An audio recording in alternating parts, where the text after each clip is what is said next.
Welcome back to Voices of Kung Fu. In this episode of Voices of Kung Fu, we're joined by Sifu Kurt Scott, a long-time practitioner and teacher of Lung Ying, or Southern Dragon style Kung Fu. Over decades of training, teaching, and traveling to Hong Kong to connect with the roots of his lineage, Kurt has developed a reputation for his no-nonsense approach to martial arts, one that values structure, fundamentals, application, and hard work above all else. In this conversation, we explore the deeper mechanics behind Lung Ying, including power generation, sensitivity, qigong, body structure, and why the basics remain the key to long-term development. We also discuss lineage, training culture, preserving standards, and what it really means to earn skill through years of dedicated practice. Whether you're a practitioner of Dragon Style, a Haka system, or any other martial art, there's a lot to take away from this one. Sifu Kurt has also released a documentary, Celtic Dragons Origins, on YouTube. It's a great watch, so please go check it out. If you enjoy this episode, please consider supporting the show using the link in the description. Your support helps us continue documenting and sharing these conversations with practitioners from around the world. Real training, real people, real voices. This is Voices of Kung Fu. Let's get into it. Welcome back to Voices of Kung Fu, the podcast where we explore the people, the practices, and the deeper realities behind traditional martial arts. I'm Sifu Nishan, joined as always by Sifu Alex. This episode is brought to you by the ICGPMA, the International Chaogar Praying Mantis Association. Today, we're welcoming back Sifu Kurt Scott, a dedicated practitioner and teacher of Lung Ying, Southern Dragon style Kung Fu. In our first conversation almost 5 years ago, we explored Kurt's journey from starting training at just 9 years old in Dublin to moving to London and eventually traveling to Hong Kong to connect with the roots of his lineage. We spoke about the intensity of traditional training, the importance of strong foundations, and his focus on real-world application, not just forms, what actually works. We also got deeper into Lung Ying itself, a system built on circular movement, angles, and continuous power, where efficiency and practicality are at the core. Since then, Kurt has released Celtic Dragon Origins, a documentary on his journey to Hong Kong, Lung Ying, the masters he's met, and the deeper layers behind the art. So in this episode, we're going to go a bit further. We'll explore what he's discovered, what's changed in his thinking and training, and what it all means for Kung Fu today. Real training, real people, real voices. This is Voices of Kung Fu. Let's get into it. Yeah, hi Nish. How's things? Nice to meet again. And hi Alex. Yeah, welcome, Kurt. Kurt, Yeah, welcome. thanks so much. Really good to 5 years. 5 years since the since first one. It's the Amazing. first one. Yeah. It does Time go has gone quite quickly, doesn't it? Yeah, 5 Yeah, years. it does go really quickly, and we're really happy to have you back. And look, even though it's been 5 years, we've still been in contact through that 5 years, either through WhatsApp, Facebook, getting on the phone and just talking to each other. So it's really good to get you on the podcast and talk about what's happened in that 5 years. So Kurt, for our new listeners who might not know you, would you mind giving us a brief overview into you, your story, and about Lung Ying?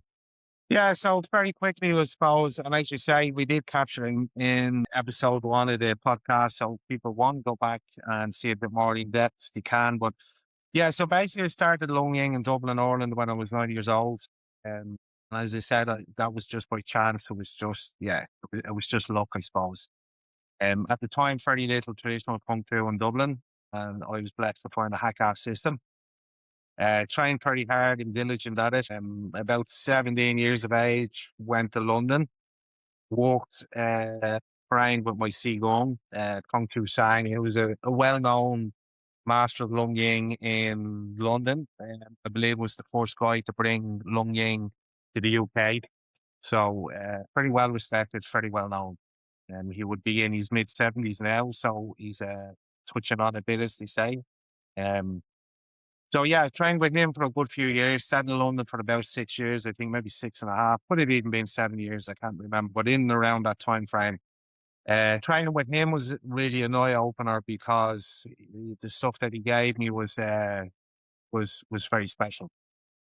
Moved back then from London around the age of 22, 23 years old, kept training there, training away. Got to a stage, I suppose, around the year, I think it was 2000 or 2001. The older you get, the more sketchy your memory gets. But it was, it was around then anyway. It was a long time ago. That's what I would say. So certainly about 25, 26 years ago, when I first went to China, I made the connection there. So when I went there, my great grandmaster, so what we call our Sitoi Gong, would have been still alive. So he was a very famous practitioner called Chu Chong, very well known, one of the top disciples of Master Lam Chang Gong, who was the second eldest son of Lam Yi Kuai, who was the Sizhou or the founder of Lung Ying. So Chu Chong was very, very well known, as I say, very well respected for, firstly, his knowledge of Lung Ying, secondly, his knowledge of how to use it. So his fighting ability was second to none. And of course, it was back in an era where, no CCTV and fighting did happen and he could get away with it back then. But he did challenge each other. He was also a very well-known bone setter, herbalist, so practiced all the Dida medicine, and he was also devout health. So I learned quite a lot by being over there with him. Unfortunately, I only got one trip with him, and he passed away shortly after I was there.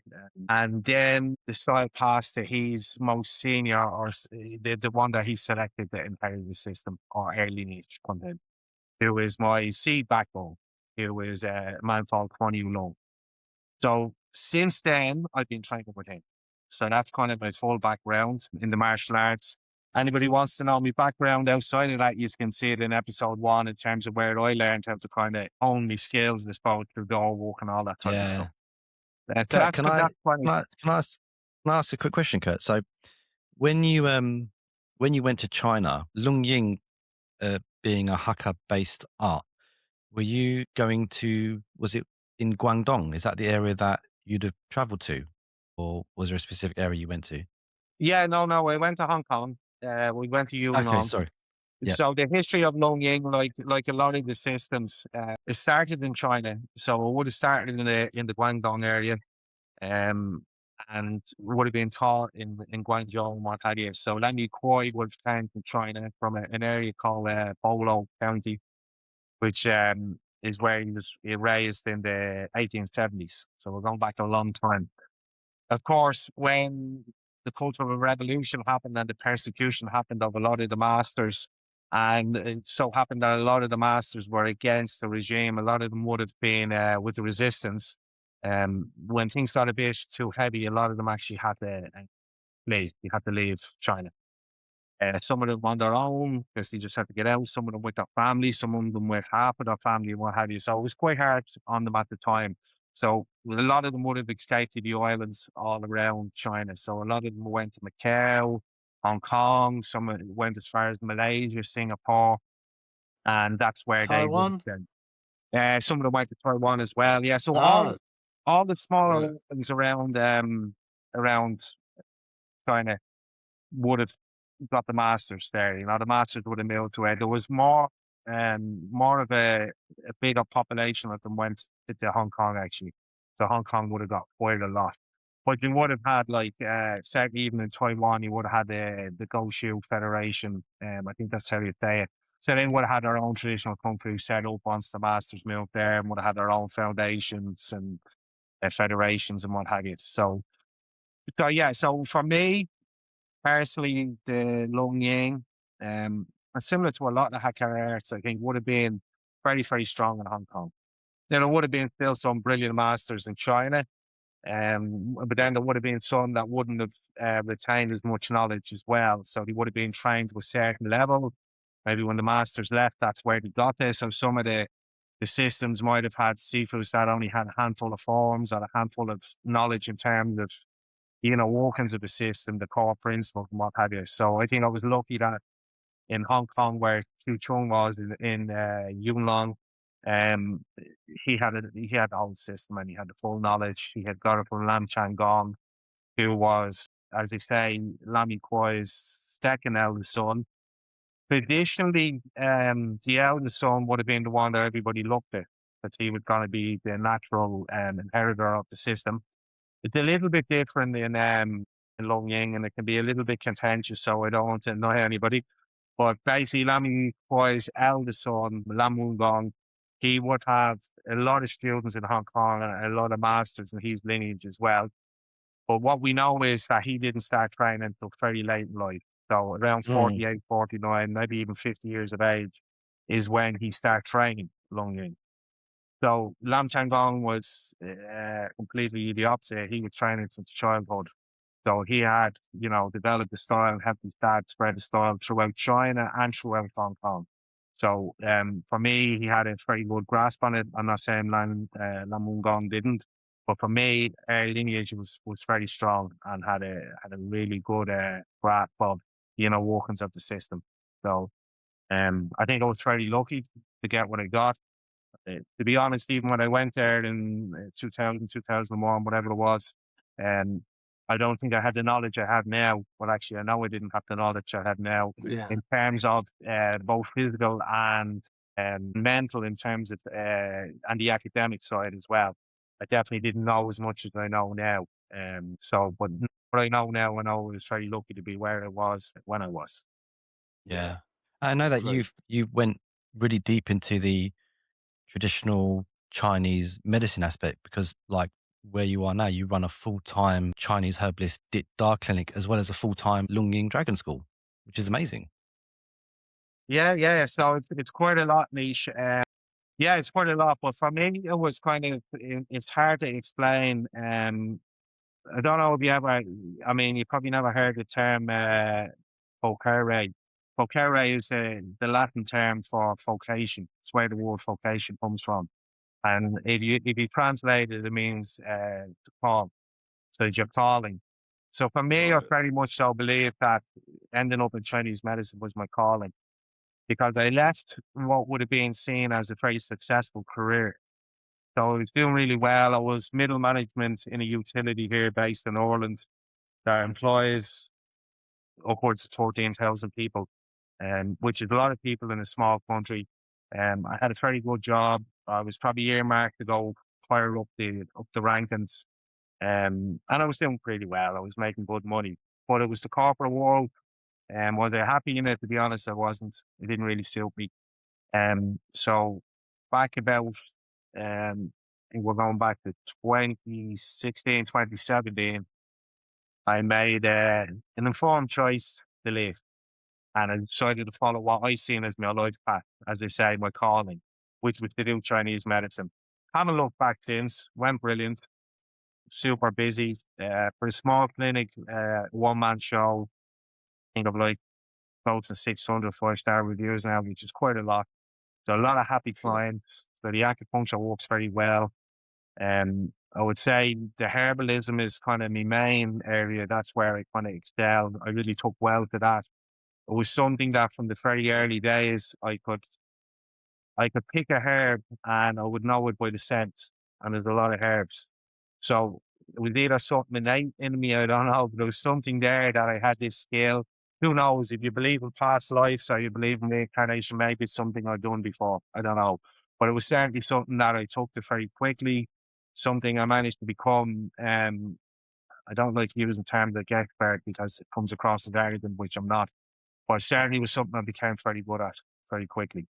Now, I did have great help in that as well, because I had one Sifu in Hong Kong, which is, he's a very good herbalist, and he helped me out. He was very good. I also done an apprenticeship more or less here with a mantis guy. I don't know if I told you that before. So there was a guy here called Jason Song, who's actually a southern praying mantis guy from, Wow. he's from a kind of on the border between Guangdong and Fatsan. Very nice guy. Has since moved back to China. Very big Chinese guy, I have to say. This guy was like broader than me and 6 foot tall. So for a Chinese guy, he was huge. So Very, from the very south big as guy. well. Yeah, very, very, very strong guy. I mean, his grip was like steel. But he'd been practicing mantis since childhood with his father, who was also a herbalist. I think he was 6 generations of herbalists and mantis as well. So he basically, I befriended him just by chance. I was looking for Dida many, many moons ago. I'm going to say probably 20 years ago. And I wandered into his shop, his clinic. He was quite young at the time. He was actually working for another herbalist called Brian Chan, who was actually a Hong Kong guy. He was since passed away, God rest him. He was quite elderly. And Jason was his apprentice. We became friends and we went through did that together, and what I knew and what he knew. Certainly say his knowledge was better than mine.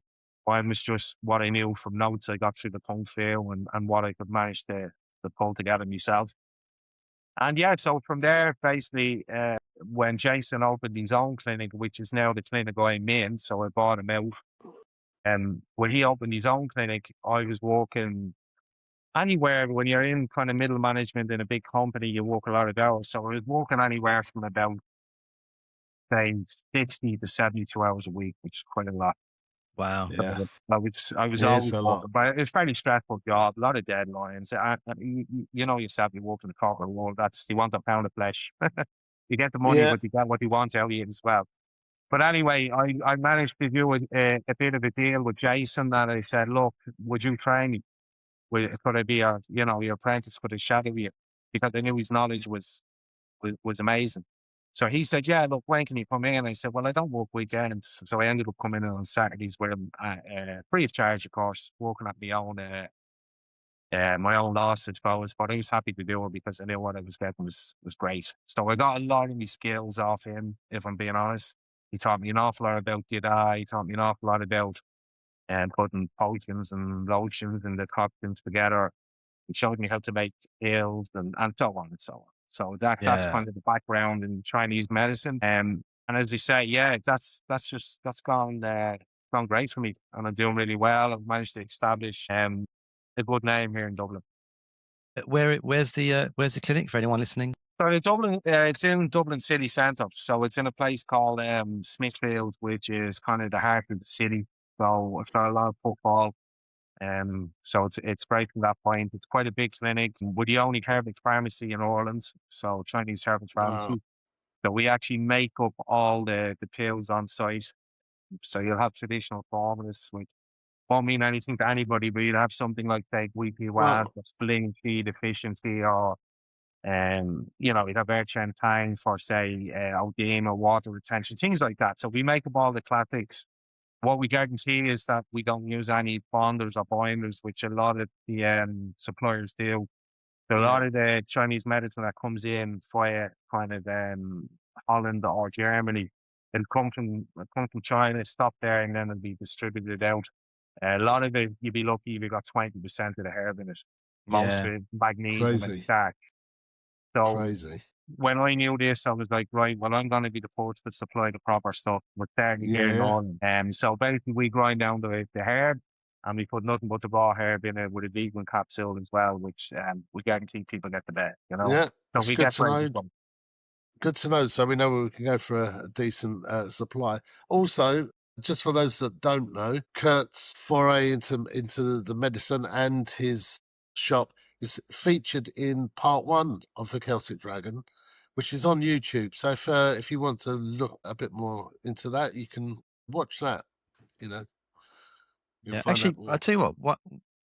Let's actually just go into that, because it's one of the main things I'd love to talk about is like the documentary that you've made. So I'm going to share my screen. And for those that are just listening audio, you're going to have to flick to the video. So I'm going to share my screen and just look at the, let's go with Celtic Dragon. I'm going to share my screen and just show the beginning of this, and hopefully everyone can see it. Let me know if you can see it's coming up. Yeah, no sound. Yeah. I'll pause it there, because otherwise we'll just watch the whole thing because it's that good. Yeah, there's no sound on it, but okay, that's fine. But anyway, so that was beautifully filmed. Celtic Dragon Origins, a documentary on Lung Ying that took you all the way to Hong Kong, China, meeting many masters of the system, getting deeper into the history. And your first part came out when, Kurt? Remind me. The first part came out in, I think it was 2022. Right. I could be wrong there. could have been 2023. So if you can still see my screen. So in first part came, I think it was 2023 because we came to see it you featured it in a cinema in Dublin. Yeah, so that was 2023 then. Yeah, so sometimes I get a little bit confused and mixed up because the movies, both of the documentaries took quite a long time to make. So there's a lot of, and you guys will know this now from editing your podcast. It's a lot of work. So it took a lot of, a lot of footage hours and a lot of going through it and a lot of deciding what stays, what goes, and kind of, bringing down in some cases. I think, I can't remember the first one because it's a bit back now, but the second documentary, I think we had almost 60 hours of footage and we condensed it down into an hour and 15 minutes. So gosh, that's crazy, isn't it? It's quite a task deciding, what you can let go. It was, for me and Nish, it was great. We came to Dublin to see the launch of the first documentary. It was a wonderful experience for us. Yeah. So Kurt did a great time, and it was Kurt did an official screening where it was done in a cinema in Dublin, and Alex and I, Kurt kindly invited us, and so we travelled down. So if you can see a screen, there's a picture of us at Kurt's house. We went to visit, and then that was the official one of the pictures from the screening at the cinema. And it was great. We travelled down. We stayed the weekend. Fantastic experience. Yeah, and this was a good photo actually. Sorry for putting across, but this was a good photo because I got myself a Mandarin suit, which I always loved, the Chinese Mandarin suit, and I thought this is gonna look really snappy on the night. And then he shows up wearing the most flash kung fu jacket ever, and I thought that's it. He's totally outdone me. And it had dragons on it as well. It had dragons on it. So I was like, yeah, it's a Lung Ying documentary. I'm wearing a dragon jacket. Brilliant, yeah. Look, okay, that's not a great picture. No, I should have great photos. Great memories. Great memories. Honestly, tell us about the documentary. Like, how did you even have the idea and the work and everything just to do that? Like, talk to us about Celtic dragons. Like, how did that even start? Right, so I suppose something that I covered in part one, or something that I make reference to, is that fortunately I felt that the Hakka system of Lung Ying had kind of, I suppose, done an awful lot for me personally. It certainly gave me more than I can ever give back to it, although I'm trying. So that's where the whole idea came from. Basically, and again, I say this in the documentary, and I was mentioning this to Nish off air earlier on, that everything that I've done has been informed by Dragonstein. Basically, everything, it's basically come from the principles and the direction I've got from the Dragonstein. So I always knew I wanted to try and give back, because whether it was success in business years ago, or having success with the kids, like I've one son now that this year he's graduating as a doctor. He's going to be an ophthalmologist, very bright boy. Wow. All these things, and the other two lads are a bit younger and they're doing amazing as well. All these things I would always put down to the good, the kind of the good advice and the good guidance I got from the style and from my masters. So I was like, I want to give back, and people give back in many different ways. It could be teaching the system, spreading it, and what have you. That was good, and it was okay, but to me it wasn't enough. So I was like, I have to do a little bit more. What am I going to do? And then the concept of the documentary came up, because I suppose we probably will get to it at some stage in this chat. Is everybody knows that Kung Fu now is it's not as widespread as it was, or maybe it's not as strong as it was. Certainly, maybe in the 70s and 80s and so on. So I was like, well, what can we do to promote these arts and show the great benefits of them and how good it can be for you? Not only mentally, emotionally, spiritually, physically, what you can actually do in the wider context, like how it can actually have tentacles that spread out into your working life, your family life, So that was the idea of the documentary. It came up that I wanted to show what it had done for me personally.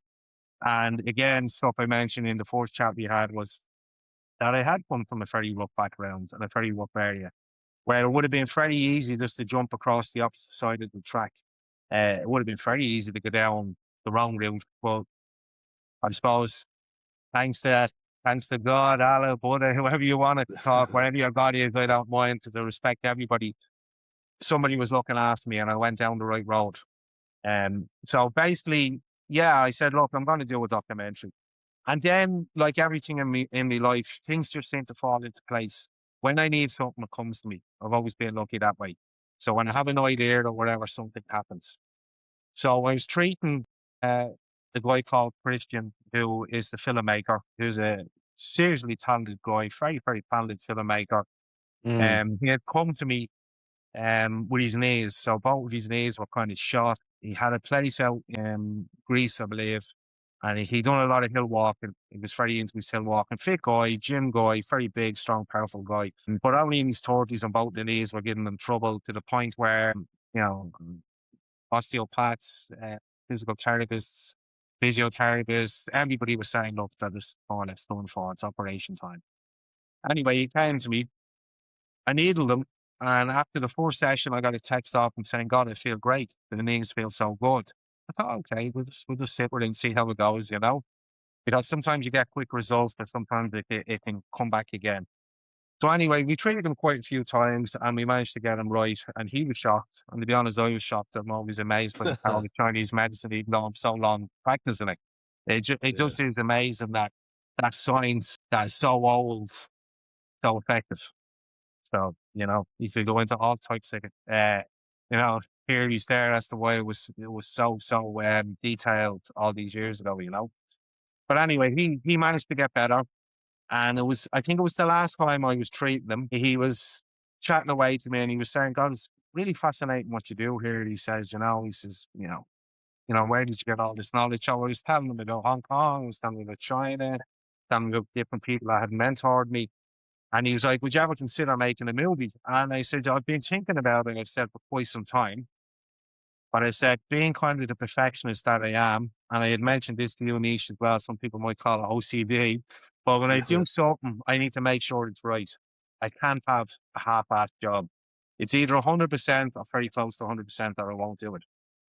So I had said this to him. I said, look, I won't do it as a guy with a camcorder, you know, I can't have, you know, running around and then release something. It's just not what I want. And he had said, look, I'm a filmmaker. He said, I'll pass on some of my stuff later on this evening and see what you think.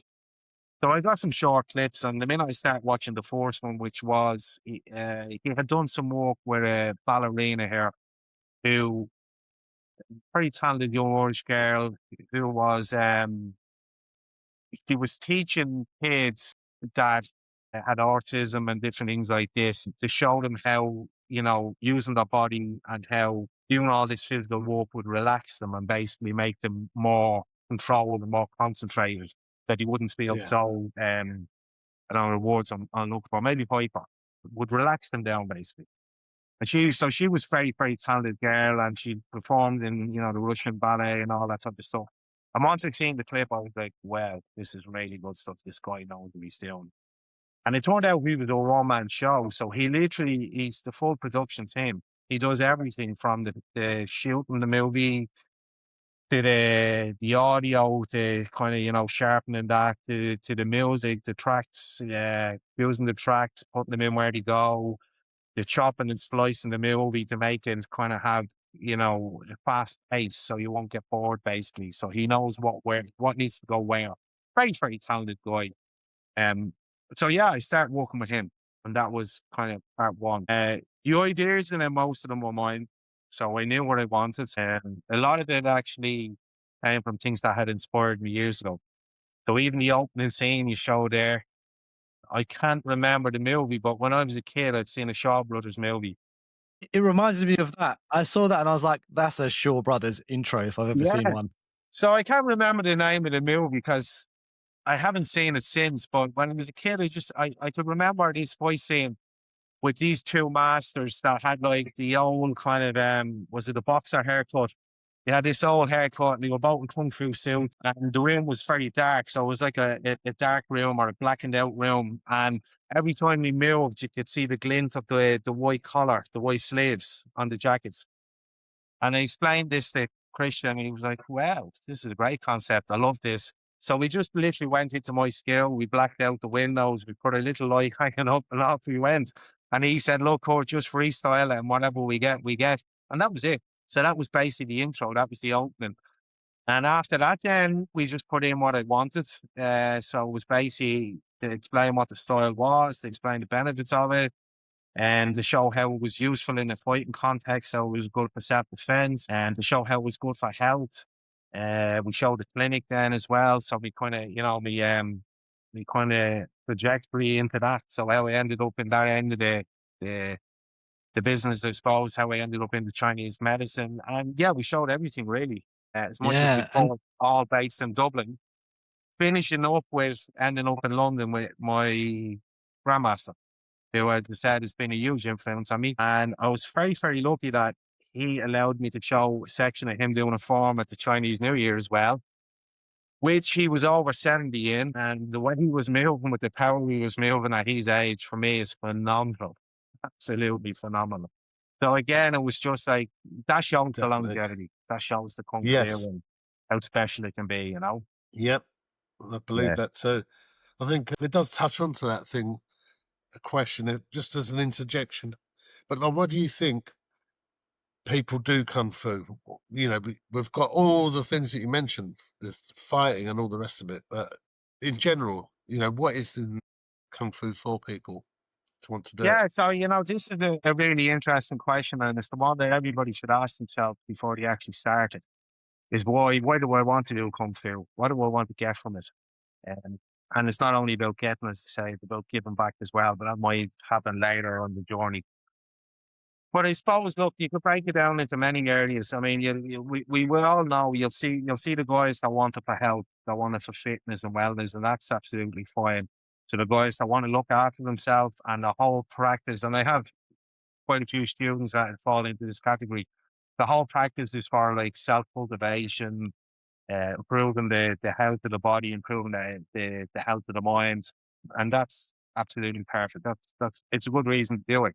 But there's sometimes those people may not have any interest in the fighting applications. They may do them for you, but they may just not be that type, and that's fine. And then you have the ones that do want it for the self-defense and a bit of confidence, that they want to know that if something ever did happen, that they'll be able to defend themselves or defend their loved ones, which is that's quite honourable thing as well. And that's brilliant. I mean, you have the negative side of that as well. So you have the ones that do it for the ego, but I mean, the skill of the people is spotting that as well. So we all know the guys that, well, if they're doing it for the fitness, we all know the guys that, every other week you have 17 video going live. You have, nearly every one of them is them in with the top off. Yeah. And so you get that as well. That's fine. But they're the guys that are ego driven. They're the guys that are doing it for that dopamine hit, for that constant likes and constant appraisal. You're the best. Some guys need that. I think it can happen in stages that you're at a different stage in life. When you're younger, that might be you, and then later on you start to see the depths and the breadth of what it offers, and then you start to want more, or you want something different that it has to offer. But I'm not sure how many people, and it's a question for you, and Nish as well. When you started, did you realize it was going to be a 20, 30, 40 lifetime journey?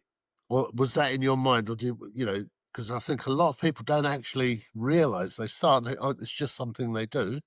And then I think for all of us, it's become a lifetime journey. What was it for you when you started? Yeah, well, I suppose, as you said, for me, I mean, I was a child, so I started at 9. So for me, it was something that I was passionate about, all right. But it was very much something that was driven by, my interest in what was popular at the time. So we had Bruce Lee, we had Jackie Chan. As I said, with the early 80s, it was the glory years of Kung Fu, so to speak. Yeah. So that's what kind of, drove me towards it back then. It wasn't until kind of became kind of, I suppose, an older teenager, I suppose, 17, 18 is when I start kind of thinking, look, this is something special. This is brilliant what I'm learning. And watching the older guys around me, my seniors, and thinking, Well, number one, how successful most of them were, how respectful they were, so how they treat people. Seeing all this kind of the manner side, or the Wu Di as we call it, seeing this kind of martial virtue, that was Yeah. that was the bit that kind of made me realize this is actually a life pack. This is something special. You're not just doing something like, and again, this is not to be disrespectful to anybody, but you're not just doing something like kickboxing, where you're learning how to hit and punch and kick, okay, but maybe there's no longevity in it. Maybe it's something you need to retire from when you're 40 or whatever, you know? I Yeah. realized then that was actually a life system. That's something that was going to educate you in every move that you made in life, something that was going to hopefully preserve your body, that you could do it forevermore. Yeah. And again, that only comes from seeing. So, going to places like Hong Kong and seeing the masters in their 80s, some in their 90s. And as they just mentioned there, even my Qigong in London in his mid 70s, and still being able to flow, still being able to move powerfully. Yeah. And then you realize it's something different. Then you Yeah, I realize, think- okay, this is not just combat. This is not just kicking a punch in a bag. You realize that you're doing something with a bit more depth in it, Totally. Yeah. Yeah. I suppose that's where that realization would have came for me is watching the seniors, because you can't know it yourself. Not really at that age. You don't have a grasp of it, I think it was similar for me. I think going to Hong Kong and seeing some of the older gentlemen at the time and just thinking, and you can't help but be impressed by the movement. Even if they're not really interested in the fighting, they can show you stuff. And it's really impressive. But you look at their vitality and their health, their character, and humorous bunch, always laughing, always having a laugh, And it helps when you have that. That's what got me. Visual, physical, spiritual representation in someone you consider an elder or a master or a Qigong. Like you said, Kurt, like your Si Taigong and your Qigong, you still see them 70, 80 years old, and they're moving, they're flowing, and they've got that much power. And it's the same for me. Like every time I go to the class and I train with Sifu Paul, or I train with Sifu Erten. Sifu Erten's like in his 70s, and he's still making solid. He's still making guys 30, 40 years his younger sweat and totally. struggle and come same, and even when we like if Sifu Sigong Ipchi Kung, Kurt, just say, like in his 70s, like still training every day. You go there, can't move him, can't move him physically. He's like 30, 40 years my senior, and like incredibly powerful. And I'm sure it's the same with your Lung Ying Sifus. Like the power they have, and you just think there are layers to this. There are layers to many layers to the Hakka arts. 10, 20, 30, 40, 50 years. You're still discovering them layers. You're still getting those insights. You're still getting those learnings. And it's like you're constantly turning the page of a book, and there's just a new chapter, and it's a wonderful journey. Yeah, it's amazing. Like, I don't know if I ever told you the story, but sure, I'll probably tell it again quickly anyway. But one of the big eye openers for me was when I went to Hong Kong. I think it was probably around 2008. It's a long time ago anyway. There was one of the Sifus there, still alive and in great health, thank God, a man called Li Fu Sao. So he would have taught in England as well, like my Qigong, and would be a friend of my Qigong. And actually, his two sons, Sai Kit and Sai Long, they would be the two guys that lead the Dragon Style line dance troupe in London at the minute. So they both have kind of buzz cuts. They're two serious characters as well, two very, very good Lung Ying practitioners. So their dad basically, Li Fu Sao, who is in his 80s now, but certainly would have been in his 70s, I think, at the time, or somewhere around there. I'd gone down to see him. And I would have been somebody who would have seen himself, and it's quite strong, training all the time, always putting the shift in, as they say. And I remember he's big on his application.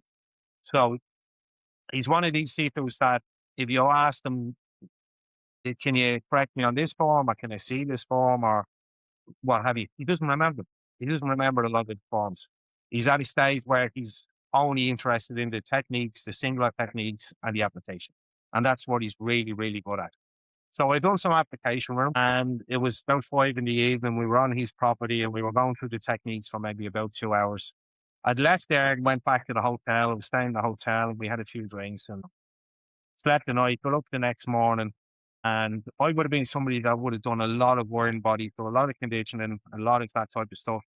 And would never bruise because the blood flow was very good. So I woke up the next morning and I lifted my arms up. I was like, what? Right? And I was just like, there was bruises everywhere. And I mean everywhere. Just these big, large circular bruises, you know, to the point where you think somebody cooked my arms. There was just bruises everywhere. And they were sore to touch. And I was like, what the hell? And I remember ringing Kenneth, who was one of my senior training brothers in Hong Kong, and I rang him and I said, Kenneth, I said, why do you see my arms? Right. And I was trying to put him on WhatsApp video call. And before I could even start the call, like the video call, he said, don't bother. He said, you've met Lee Fusel, have you? Well, I was like, yeah. So like this guy that was basically in his 70s at the time, and he was, by the way, very slight. So he's quite tall actually for the Chinese man. So he's probably around 5'7", for a Hong Kong, like an older Hong Kong guy. And then he's, I don't know, I mean, I'm going to say he's only 10 stone. He's probably 140 pounds. And he literally made pieces of me. When I got up the next morning, I was just like, what the hell? So if that won't humble you, I don't know what will.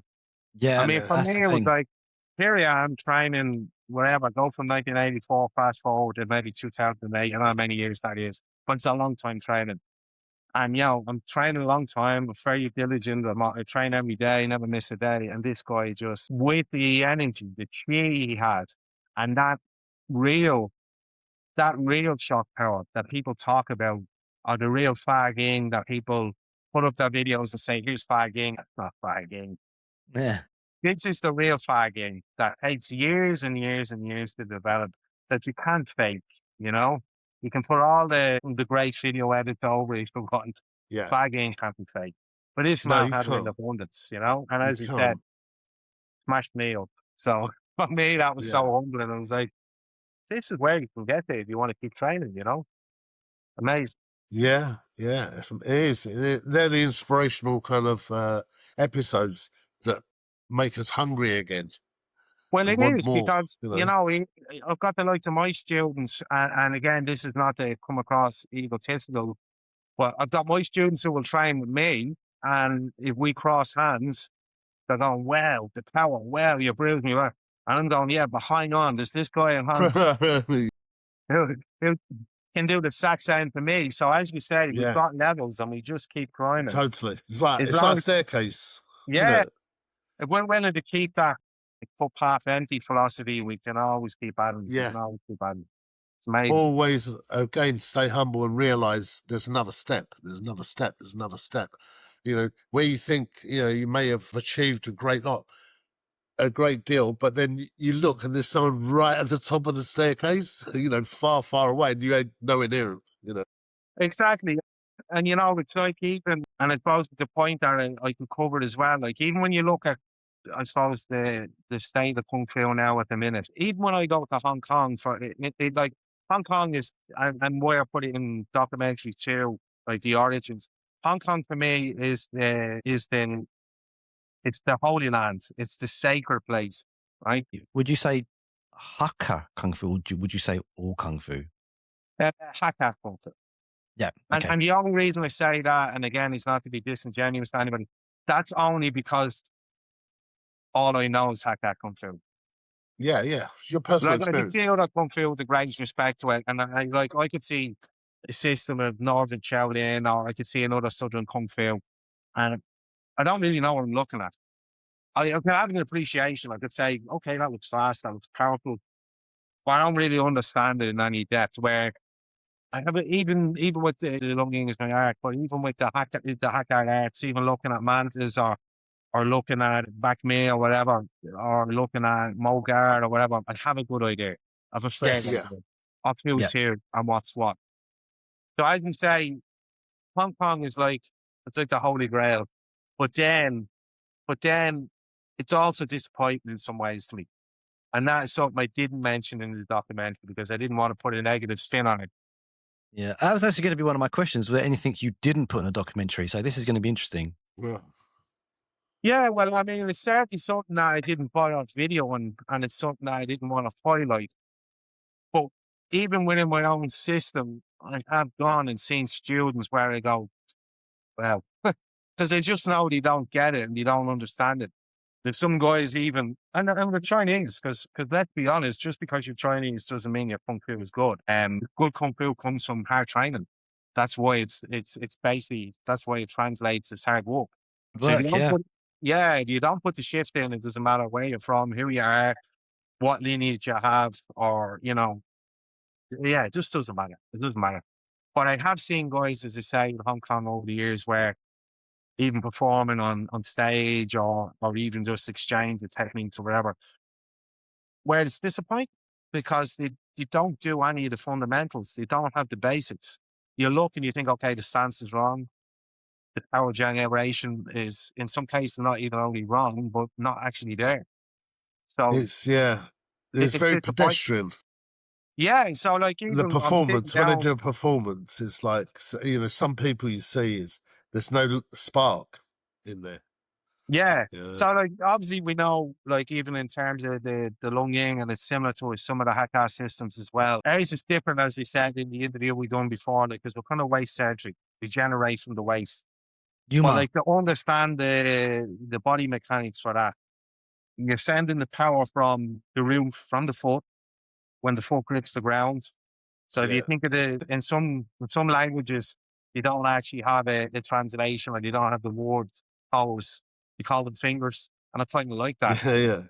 Because if you use them like fingers to grip and to pull in the energy, you shoot the energy up along the leg. In Lung Ying, it comes up what we call the quad, which a lot of people might know, but just think of it around the hip flexor area. So once the quad is open, it comes up. But then we activate the dantian by the body twist. And once the dantian is activated and opened, then we shoot the energy up the spine, basically, and it comes out and it's expressed in the hands. So it sounds simple in theory, but to do it is another thing, right? This foundation, this structure, this is what people take. It takes years to develop, and it's hard for people to understand sometimes because they think, oh no, it's just 1 foot there, stand like this. But to actually get it and get everything flowing takes years. Exactly. But everything comes from that, though. Yeah, everything is basics, but you can't get it quickly. That's just basically it. It's like if you put, as far as the analogy I could use, if you sat 20-year-old me here beside 50-year-old me now, actually I'll be 51 at the end of the month. If you sat that guy beside me now, he is not going to be able to grasp what the present me can grasp, because what I have is based on maturity. And it's the exact same with the Kung Fu. That maturity of the expression of power comes with training, with knowledge, with experience. You can't just get it. You can't even give it to that young guy. No. It was developed over time. The realization, the understanding what happened. And then it's that light bulb moment where that click comes and you go, this is why the Sifus are giving out to me all the time. People, all of us, I think, all of us hit that understanding at some point that I thought I knew. Asking all these questions, you think you know, but then it's not until you actually feel it yourself that you realize, oh, I didn't know then, I didn't understand it then, but now it's clicking. But and you bring up a good point. There's still more. It still goes on. Yeah, and you bring up a good point. To express that power, I suppose, is say you have to have an understanding of it. Now, I will say, and because I don't want to knock all students, when I see some students over there, and as I say, I'm sitting down now, but just to give you an understanding, with that activation of the Fa Ying, we also, as we know, we have the sinking, we have the rising power, okay? We have the compression and we have the expansion. So we have all these different powers within the system as well that you have to understand. Okay. Yeah. Float, swallow, sink, spit. Exactly. That's kind of universal across a lot of the Hakka systems. Yeah. The difference with Lung Ying is how we finish it, because we come from the waist and we activate the dantian, and we fight at angles rather than straight on. Yeah. And again, I could be wrong, so if I am, guys, correct me, because you're the expert in No, obviously But when not. I look at, and now I'm talking about high-level guys, and there's lots of them in Hong Kong. When I see a really good back mean guy, what I see is sacred power, shot power. So we see that very fast, Yeah. power. When I look at the Mantis guys at a high level, what again I see is fast, but it's more twitch. It's this kind of twitch power. It's almost like a tendon or a... Yeah. So no, we maybe I'm focus on wrong, the but that's what I tendons. see. That's what Yeah, we focus on the tendons more. What it feels like, I'm not saying that I'm not saying I've got shock power, but when I'm training it, and I think it you're right, it feels like that kind of fast twitch muscle fiber, but all those elements of that you speak about, they're the same. We always talk about, it's always the same thing: claw your toes, grip your toes, and then Yu Geng. Like it comes from the ground, energy comes up, twist, and waist, all those small circles. They're going up, and they come out into spiraling energy all the time. They come out well. into, and Kurt, we're not just saying it comes out into the hands. Like, it's coming into everything: the hip, the shoulder, the knee, like that Geng power is everything. It should be expressing wherever you put it. It should be coming out, whether it's a kick, a headbutt, a shoulder, an elbow. Like, all those elements come together, and the elements of float, swallow, sink, spit, gripping, moving is there. But to your point, yeah, it does feel like that. Sometimes it feels like that fast twitch, but there is more behind it. Like, those layers are still behind it. Of course. But yeah, it feels like, because I was funny. I was speaking to Alex about this a little while ago. We were talking about when we've had like really heavy training sessions, or even in the beginning, like when I started training, I would have these moments where, like, I'd be sleeping or I'd be sort of relaxed, and suddenly my body would just do that, or my arm would come out, or something would just twitch. Like, it's just sporadic movement would just twitch. It would come out. And I'd be like, what the hell was that? And I still get that sometimes, especially when I've had a heavy training session, or if I'm in a relaxed state. Like sometimes. Yeah, sometimes it just when comes out. you're on the tube and you're nodding off. Yeah, and you just do that. When you're almost elbows somewhere. It happens. I've done that. I've had those moments where I'm in public and I'm kind of relaxed, and suddenly my body reacts, or it happens sometimes. I'm going through forms in my head or going through techniques, and when I'm like that, my body just reacts. And Kurt, it's one of those things where you get those layers, but without the guidance of your teachers, it wasn't until I kind of spoke to Sifu Paul Ritward or Sigong Yip Chikeng, I was like, hey, you know what? I'm getting this kind of feeling, or my body's doing this. And they're like, okay, that's this. Okay, now you need to focus on this. Now you need to train this. Now you need to control this. And that only, like you said, like, there are no secrets. Like, you train hard, you go through the journey, it's your journey. Everyone's on their own journey. And like, unless you do the training, and unless you have someone, like, there's that guidance bit, like, your Sifu doesn't know where you are in terms of level. He can watch you, he can think, but unless you're kind of doing the training and saying, oh, I'm experiencing this, what does it mean? Then you're on to that next level, and it can only come from training. Just train hard. It's training, and you know what? You make a really good point, Nish, because, and I was actually going to make it myself, and you beat me to the punch, but it's about the guidance. It's about the Sifu. It's about the master. Like, if you break it down, and I think I might have mentioned this before to you, down maybe just when we met up, or maybe in the podcast, but because I know we met a few times in London and we met here. Yeah. But it's also the intelligence or the teaching ability of the Sifu. Because if you actually look at the systems, whether it be all the Hakka systems, as I said, your Back Me, your Lung Ying, your Chow Gar, and what have you, they're really intelligent, the science behind them. So you need a master that actually understands it himself, and then not only understands it, but can actually break it down into layman terms and give it to the student at the level that they can take it in. Exactly. Bite-sized pieces. Yeah. Sometimes you need bite-sized pieces, not the whole thing. Exactly. You just need a little is a lot. Point. A little bit is a lot, because if you are given a small bit to practice over and over, you'll get a deeper understanding of it than if you were given, say, like a complete form and just told, there, that's it, you've got it now, and that, you're just remembering the pattern.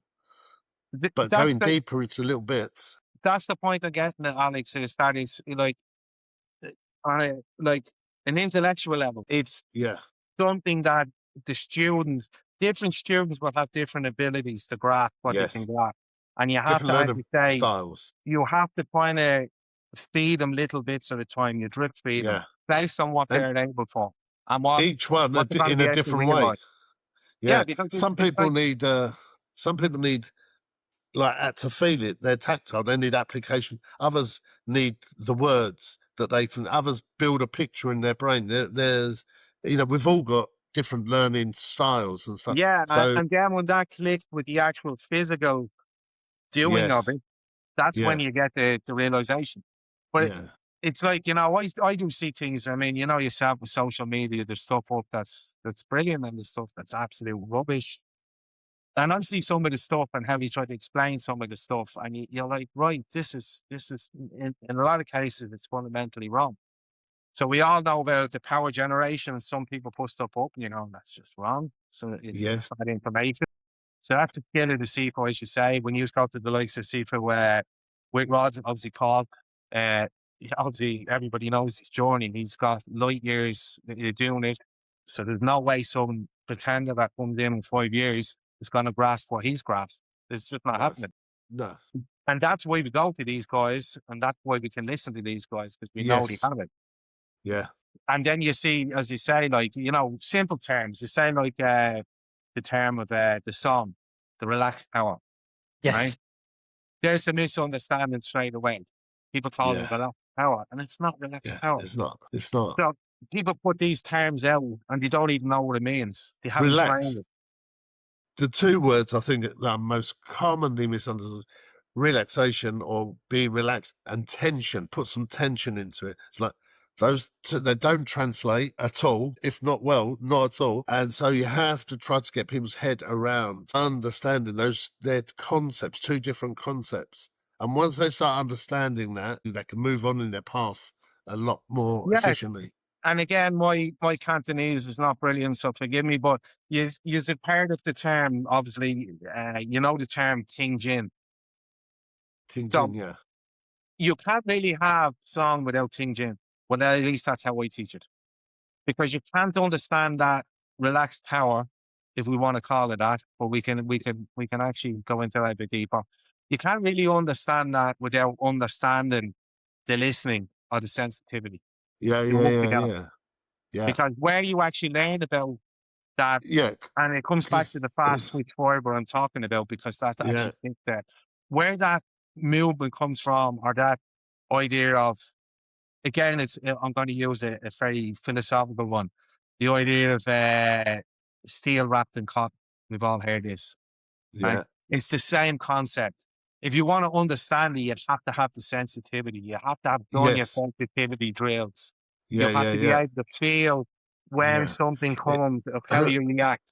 Yeah, the relaxed, in the Western sense, the relaxed is asleep, switched off. Like I said in a previous podcast, Sifu Hung in Hong Kong, he just used a very simple term, but it means so much more. It's like he says, it's on standby.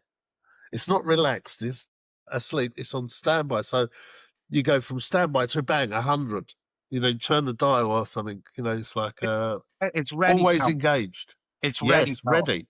It's always engaged, ready. If you break down the listening skill, the listening part, the sensitivity is a fundamental part of it as well. There isn't. I agree with you that you have to have it there. It's not separate. Yeah, it has to be. No, because once you have that relaxed power in Lung Ying anyway, we have to be able to go from ready to 1,000,000 miles an hour in a split second. Yes.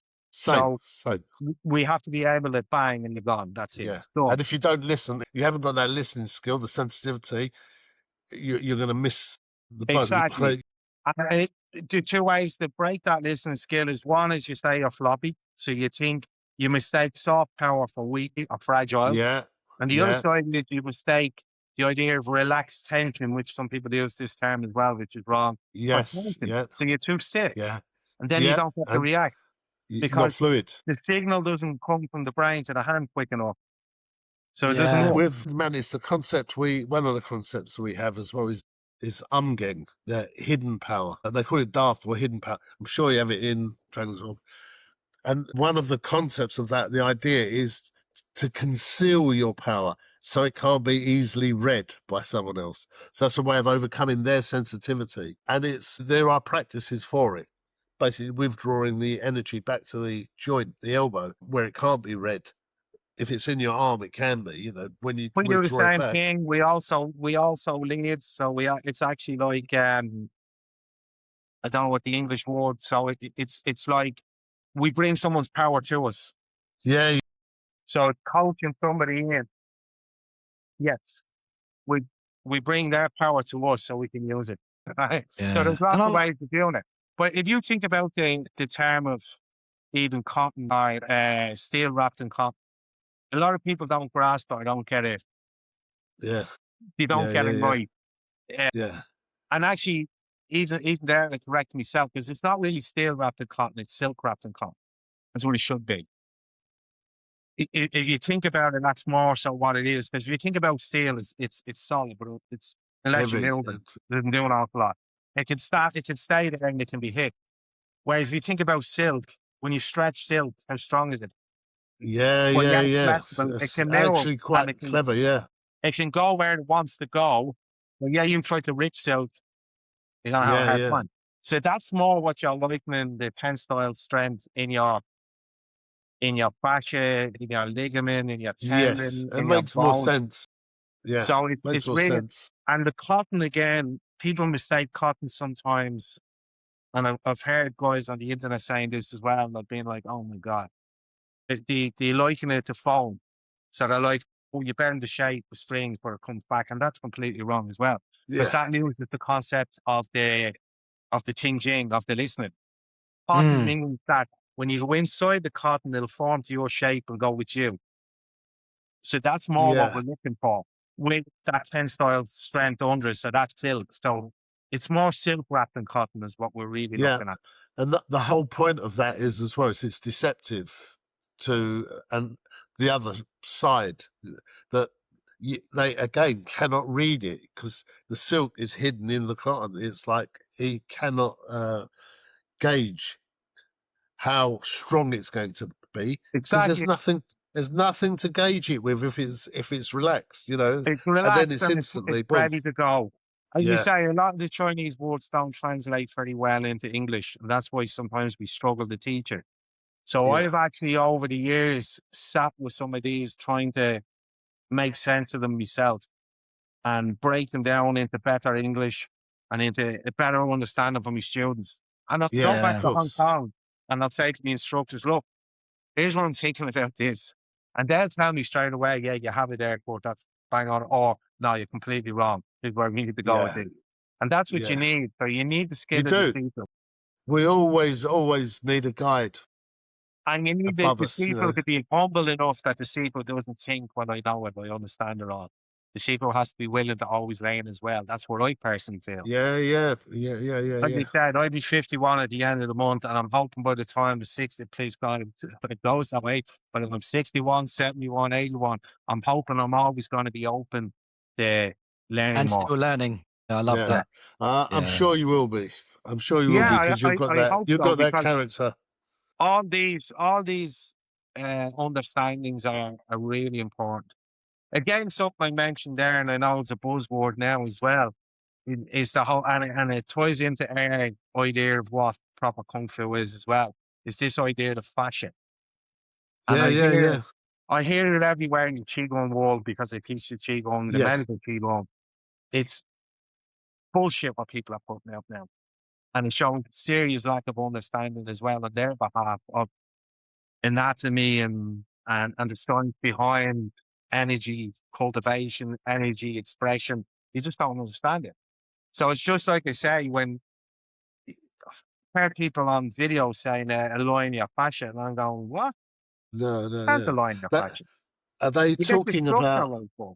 I was going to say, are they talking about the fascia as being a structure that can be That's manipulated or what you whatever? do because lack of Yeah, knowledge. And some of these are yeah, quite senior, well, don't call it senior, single people. I've seen them. I've seen them online. I've seen them, you know, putting up that little pieces, that little promotional pieces. You yeah, can't align your fashion. You align your structure first. That's yeah, what we're yeah, aligning, like we do in Kung Fu. yeah, Like you said, with the foot is where it needs to be. It's gripping. The elbow is where it needs to be. The back is where the chest, whatever. When you align your structure and align the muscle, the tendon, the ligament, the fascia is a tissue that goes through everything. It doesn't go yeah. alongside your tendon Around the and ligament. muscles, around It the goes muscles and the around it and tendons. through it. So the way I see it, So you need to align the, everything else first before the yeah, fascia will line up with. I mean, the way I understand it for myself is the fascia, as far as I'm concerned, is only the energy transport. It is where the meridians flow and where the energy can travel. Your chi can travel along the fascia, and it can be walked or blocked if your structure's wrong. If your structure's wrong, it's going to be The kinked. structure is the most important thing. Yeah, So that's what I'm Yeah. saying. always. When I hear terms like align your fascia, I just think, wow, It's like align You know your what? arterial system.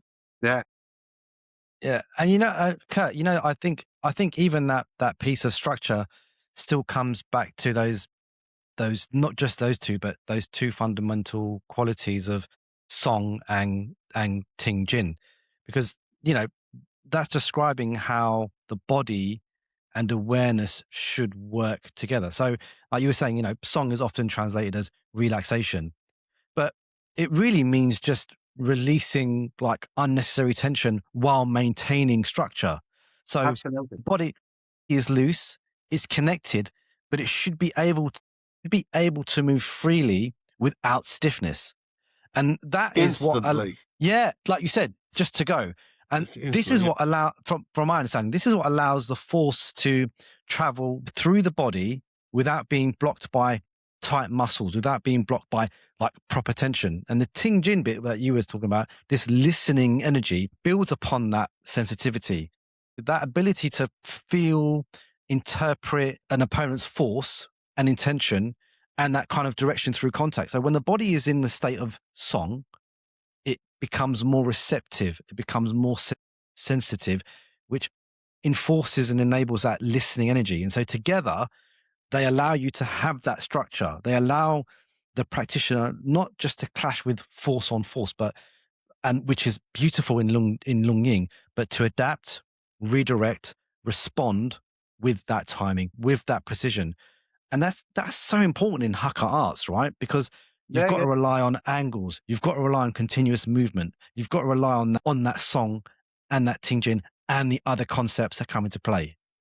Yeah, absolutely. Because once we do what they call the bargaining, once we release the power, instantly when this power is released, we go back to that state of song. State of song. So but again, that only comes from years and years of practice. Years of structure. Agree. Like I had my most senior student over, Clive. He lives in Scotland, in Aberdeen, Scottish guy. He's training We with me met him. forever, in a long, long time. But when he was only over last weekend. The first thing we done, which some people might think is, time wasting or whatever, or redundant, is stuff to them. But we done an hour of stance work before we started in anything else. Now you might think, oh, here's a guy that's a Sifu, and another guy that's a senior student and a Sifu himself now as well, and about doing stance work. Why? Because you always have to go back to the structure. You always have to work the structure every time. Yeah. We start with a static stance. Now, admittedly, I don't do as long as I used to doing it, but I might stand for 10 minutes on each side with the hands out. So we've two guards in Lung Ying, and I'll use either one of them. And we stand there, and it's that relaxation of the elbows being down, the chest being cold, the breathing being regulated right, the stance being where it should be, and just relaxing into it. I've got many people to do this, and after 2 or 3 minutes, they're like this because they still don't know how to stand relax. They've never done it. You can't switch on from relaxed power, the explosive power, the relaxed power, the explosive power. And that's really what we're looking at. That's what the form should look like. Again, that's how I think, unfortunately, a lot of people have got it wrong. Because, as we said, even I'm getting back to when I'm in Hong Kong, and I'll use my own style. And I've seen, and I don't want to knock any lineages, there's lots of lineages, but I've seen some guys getting up on the stage and the form will be expressed like metronomic. No life. No life. There's no light. There's nothing in the hands, but there's no power generation. I don't see any of the thinking, rising, falling, expanding. I don't see any of it. There's none of it present. It's just movement A and B for the sake of it. There is nothing there. There's no life power in the hands. And I've actually talked to some of these guys, and I remember talking to one guy actually, which was an interesting conversation. And he says to me, "Oh, I was looking at your Lung Ying when you're doing a performance." And I said, "Yeah," he goes, "You're too fast." This is a while ago. And he's like, "My Lung Ying, if you look at me the way I move." And I said, "Well," I said, "with the greatest respect," I said, "you move like a geriatric." So I was like, that ain't going to work. If you want to express power in a fighting application, you will have to be able to go from here to here in a half a second with explosive power. That's how it's done. But unfortunately, with all the, and I'll call it BS, with all the focus on the BS now, with slow down if you want the internal and do this and do that. Yes, by all means, walk slowly so you get a grasp of what's happening in the body and how to feel it. That's why we do our slow patterns and our T1 drills and our stance walk. But when you come to doing the form, you have to be able to switch it on. You have to be able to be explosive. That's my personal view on how I was taught. No, I agree with you. Definitely. I think the gungs, all the Hei Gung, all the training that, and I'm not gonna speak for all Hakka arts, but I think it's similar. All of that is to get you to get to that level of Fa Jing or Geng Tang or Geng. So if we're doing the Hei Gungs and we're doing in the different levels of medium, hard, soft, relax, that's all to empower you to get to that level of Geng or Fa Jing. Yeah, there is an element of doing it slow. There is an element of doing it like with power. Parts of the practice, but like you say, the forms, for me, they're compositions. There's a punctuation, there's a grammar in there. It's not a monotone thing. It's not just like you say, that metronomic talk. There's no expression, no life, no understanding there. For me, it's like some people relate to like music, a basic music. There's slow and there's fast bits in there, and you have to understand why that is. The slow bits are the bits in between. Maybe they're not necessarily joined to the previous bit. That was a separate bit, and then you turn and then you do another bit. But those bits where you need to be expressive and fast, and you can see it's like not only in the hand, you see it in the face of the person. You see in their whole expression of how they move, whether they've understood it or not, whether they've got... Absolutely. I mean, even when I was talking to this guy many years ago, and we had a good conversation, and his views are so great. I respect them, but I don't agree with them. Yeah. But I remember saying to him, I said, "Look," I said, "with the way you express your kung fu or the way you do it," I said, "how do you think that would work?" I said, "against a highly trained boxer." So the guy that comes in and he's got a very fast jab and a very fast prop, all day long, he's going to smash it. I don't care what you say. You can't stand there waiting with that tension on, thinking this guy is going to allow you to do this fantastic kung fu move that you've been practicing at, as they say, geriatric speed. It won't work. It just won't work. Let's be honest. Let's be real. That's, again, some of the problems I think we face with kung fu and why it's not as strong as it used to be. Because unfortunately, we've got these people teaching bad versions of kung fu, where anybody who's worth their salt, who's done any bit of good training in terms of combat, whether it be Muay Thai, kickboxing, boxing, BJJ, any guy that has a little bit of training will look and go, that never worked, guys. You smashed that guy, you know? Yeah, yeah, So unfortunately for some of them, you probably need a reality check. What you need to yes, do is come to some other skills and have a friendly exchange, have a cross in the arm, Exactly. and just Exactly. realize that what you're doing will not work. a It's reality not going to check work. for sure. Yeah, Yeah, you yeah, need a Yeah. reality check. So Yeah. it's unfortunate, but that's kind of the way it is. And that's probably why I made part two of the documentary as well, to bring it back to the origins and brilliant, let people perfect. see. I don't know if you've both got a chance to watch it yet. I have, yeah. Yes, Yeah. absolutely loved it. I did comment as well, but I loved the way it was filmed as well. It made me homesick for Hong Kong straight Yeah, away. it's a beautiful Uh, documentary, but what it yeah, wanted to show was the knowledge and the experience of the masters over there. yeah, So I could only yeah. get so much out of them, and I was very grateful that he agreed to do everything that we The done. buy seat, yeah. The way, I won't go into it so much. I'll leave that for you. But some of the bits in there were yeah, quite epic. It was such a brilliant historical piece of work as well. You know. Well, yeah, well, the agreeing to the Boise was special. That Yeah, was special yeah. That because, is special. It is. I mean, obviously, Can you just explain for anyone that doesn't understand the Bai Si ceremony and kind of what that yeah. So as you say, going to the masters even over there, firstly to ask for a video was a big thing, was a big deal. And if I'm being honest, it was a bit nervous asking them. But it was a method in my madness because what I want to show is the special parts of Kung Fu that unfortunately in a lot of cases have died off now. And even some of the skills based in the West and maybe some in China and Hong Kong as well, you don't really put as much value on these traditions as they used to.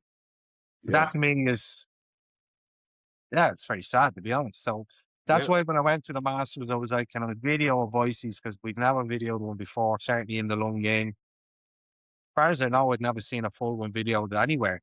So I was like, I really want to do it. And well, to my surprise and also to my delight, he agreed. They were like, yeah, let's do it. Let's do it and let's do it proper. So I was like, right. So with the Boyson ceremony, it's a traditional ceremony where a student is accepted as an indoor disciple of a Sifu or a master. But it's a bit more than that. It's not only the acceptance as a student for the Sifu, he's also the student is accepted into a wider family because we Yes. think of it as family. So it's much more than, as it's saying, joining your local football club or your, Yeah. for any skill or whatever the case may be. It's seen as a very big deal. Now, the one that we videoed, actually, believe it or not, went on for 3.5 hours. So we cut it Wow. down and made the most distilled, but still a whole impactful version of it. So it's a very special piece where, fortunately, we'll have a guide there, a spiritual guide, right? Usually a Taoist or a Buddhist. It depends on the system in the Hakka system. So this person will fortunately do they will do all the prayers at the altar, and they're designed to call in the past masters. So just like Ching Chong, the masters I mentioned, Lam Yi Kwai, Lam Tang Dong, it's respect for them first and foremost. So you call them in. There's all sorts of, as I say, Taoist prayers done and ringing the bell and all that sort of things that won't make sense to most people in the West. But all you need to know is that it's a cultural, I suppose, heritage thing. It's also a spiritual thing. It's calling in the past masters, and first and foremost, forgetting all religious facets of it. It's also it's respect. Number one is respect. It's showing respect to the past masters. So it's saying we have this guy here. He's trained very hard through the years. He wants to become one of the family, and we're making you aware of it. That's basically it. So you call in the past masters. Then there's a nice little script, which actually I think was read out. Actually, it was read out in the documentary where the student will read this script as to why he wants to be part of the school, why he wants to train under the said Sifu. And then there's the exchange in the yum cha of tea, which is kind of the symbolic thing as well, which is breaking the ego and submitting to the masters and so on. Okay, that you want to train with them. even more than that, it goes into more depth. So you might remember from the documentary where the young guy, Anthony, who's one of the senior training brothers of Hong Kong as well. Anthony's a very accomplished Lung Ying guy, but also a very accomplished Pat Ming guy as well. So he trains between both skills, very talented guy. Actually, when I say the young guy, believe it or not, he's in his 40s. He looks like he's 18 or something. The guy is so young looking, it's ridiculous. But anyway, the piece where he goes out and burns some papers in the night, it won't mean a lot to an awful lot of people, but basically that's very spectacular as well. So what that is, that's like, we call them George papers. There's George papers presented to the altars in baskets, and there's certain Chinese characters put on them, and there's the name of the students and other things, and the name of the Sifu and what have you. They're burned after the ceremony or the ritual, and basically what that does is it sends the message to the masters in the heavens, and that's basically there to confirm that the student is accepted. So that basically the student is brought into the extended family, that the student has a sense of students' intentions as well of what they're going to do. Because once you become a Boise's student, it's more than just being a normal student. Now you represent the system, and that comes with everything, warts and all, as they say. So now you have to act a certain way in public, right? Whether that be, go back to the march of virtue and the righteousness. You have to be seen to be level-headed, to approach things the right way. If there is a need to defend the style, yes, you'll fight, you most definitely fight, but only if it's justified, and you'll do everything in the correct way. So those prayers going up to heaven says all that. It's also a seal and a bond as well that you accept it, that the student and the Sifu fully accept it. Because it's basically like, how can I put it? Something that's born can't be unborn. Yeah. So it's like a Final. seal or a bond. Yeah. It's confirmation that you accept what happened on the evening. Is there something in this ceremony? Yeah, just to on that point. Is there anything? Because I remember speaking to when we spoke to Julian Dale of the Eagle Claw system. We talked about his Baisi, and it was very, very intense. A bit like this, but he had to seek approval from the clan, the whole family. If anybody opposed him, he wouldn't get in. Then they had to do things like burn incense. So burning those papers, would there be something that if they didn't burn correctly, he'd be rejected? It would be counted as a rejection. Now, what generally happens in the Lung Ying is all the acceptance and the A's on A's, as they say, that all happens beforehand. So that's a very informal thing that happens amongst the family. Yeah. So you sit and you talk with the Sifus and you say, I'd like this and I'd like that. And they obviously will already have a good understanding of the student. So normally this student won't be somebody that's just coming from left field. They'll know the person. Okay. Yeah. So they have a good understanding of that character and their intentions anyway. So they'll all agree to it. Yeah. Hopefully. And if they do, then all the ceremony parts. Yeah, all the prayer stuff like the cleansing of the area, the acceptance, that all happens prior actually to the full ceremony. Right. Once you get into the...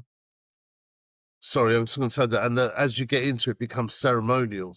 It becomes ceremonial then. Yeah. The calling in of the masters. Yeah. And the reading of the actual Boise acceptance.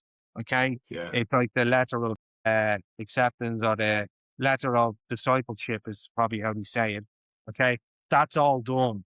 All the masters that were there were Sifus that I chose to be there. Okay. Because I'm seen as the Sifu, so it's my, I don't want to say it's my gig, but it's my day. Right? It's my piece. Yeah. It's me accepting my student. So I asked that my Seagun would be there, that my C backbone would be there, and two very senior Lung Ying Sifus as well. It would be actually, they would be, let me see, they would be, in some cases, I think one is third generation and one is fourth generation. That's very, very senior. Wow, so it's all very, very, very serious stuff, to be honest. Yeah. Stuff. So I wanted to get that out to the greater audience, I suppose, the wider audience, and say, look, this is what we do. This is what separates us from, and again, not to be disingenuous, this is what separates us from just being a kickboxing skill.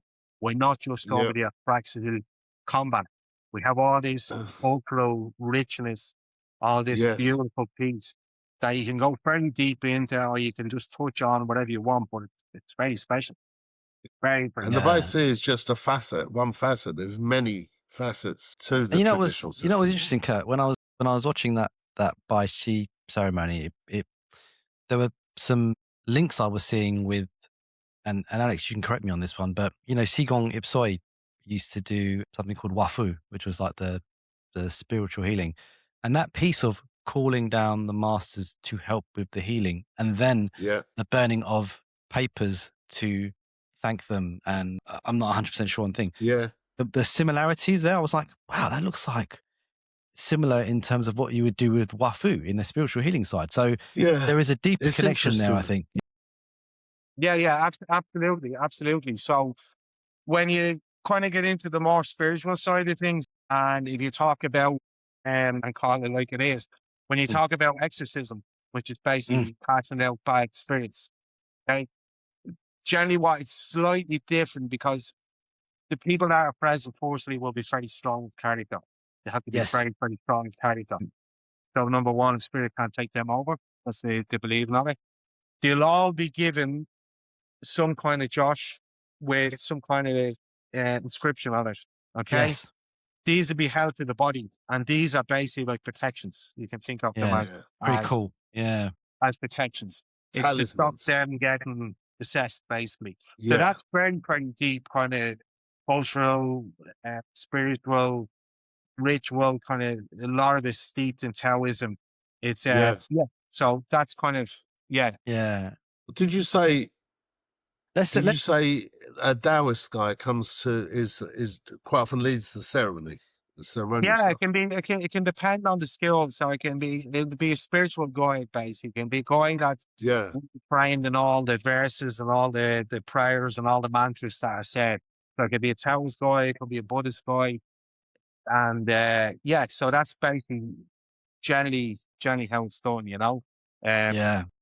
So look, it's very, very spiritual, but it's fascinating. Like, if I go back to a piece in part one of the documentary where my grandmaster was interviewed in London by myself, and you might remember he says, like, we're like a family, and he says it's not like where you join another martial arts skill and it's transactional.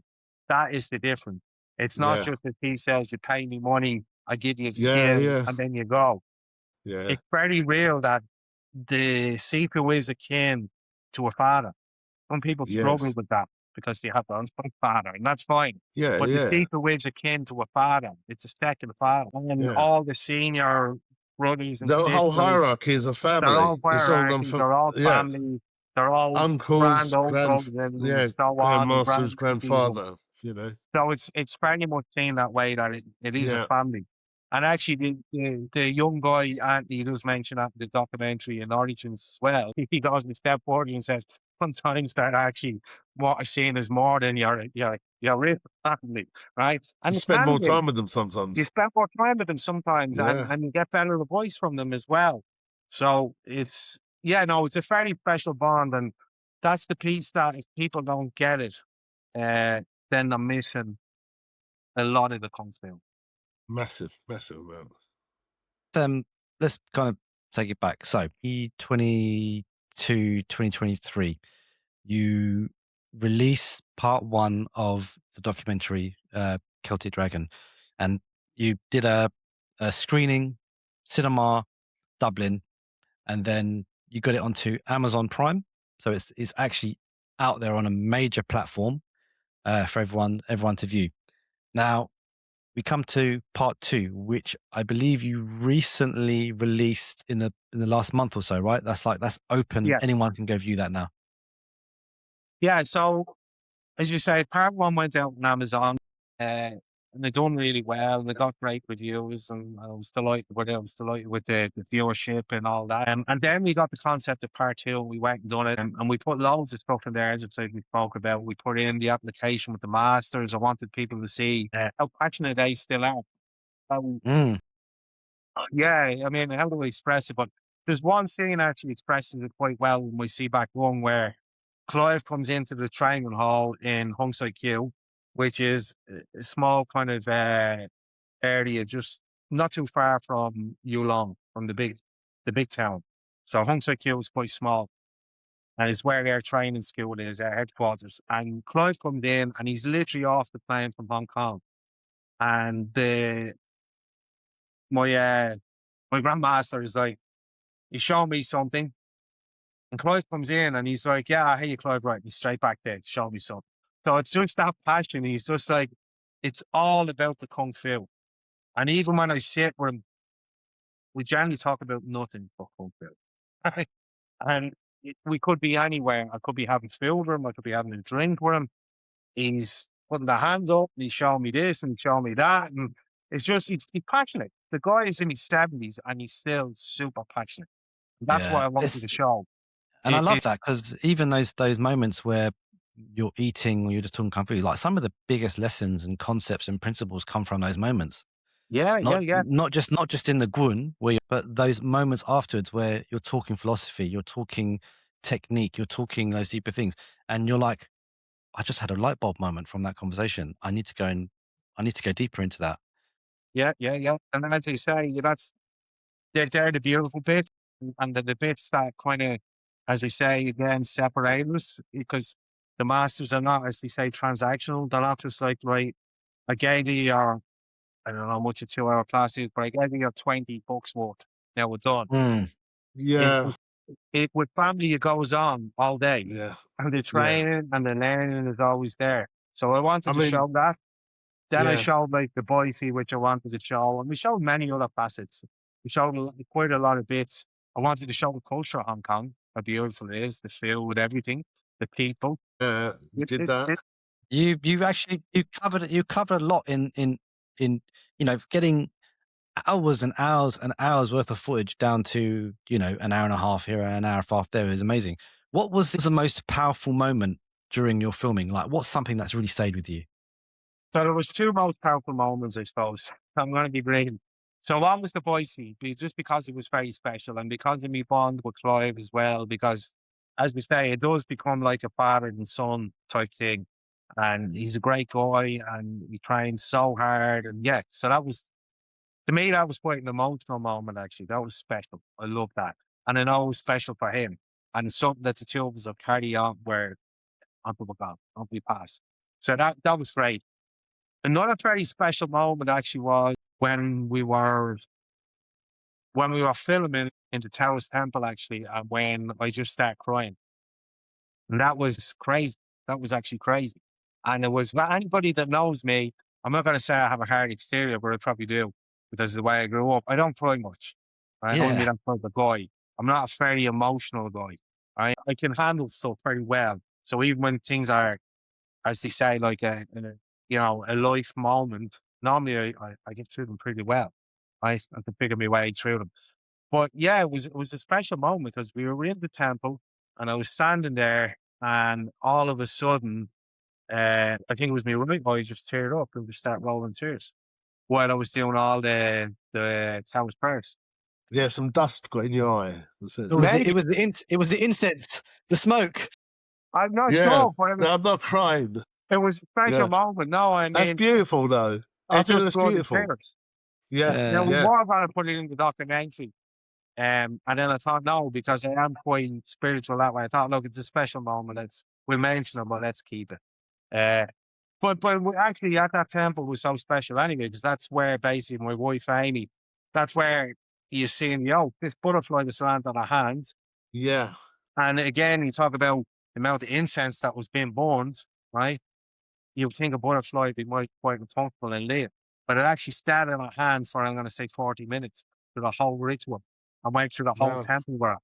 So that was quite special as well. Yeah. Yeah. There was a lot of special moments, and I suppose it was a big undertaking.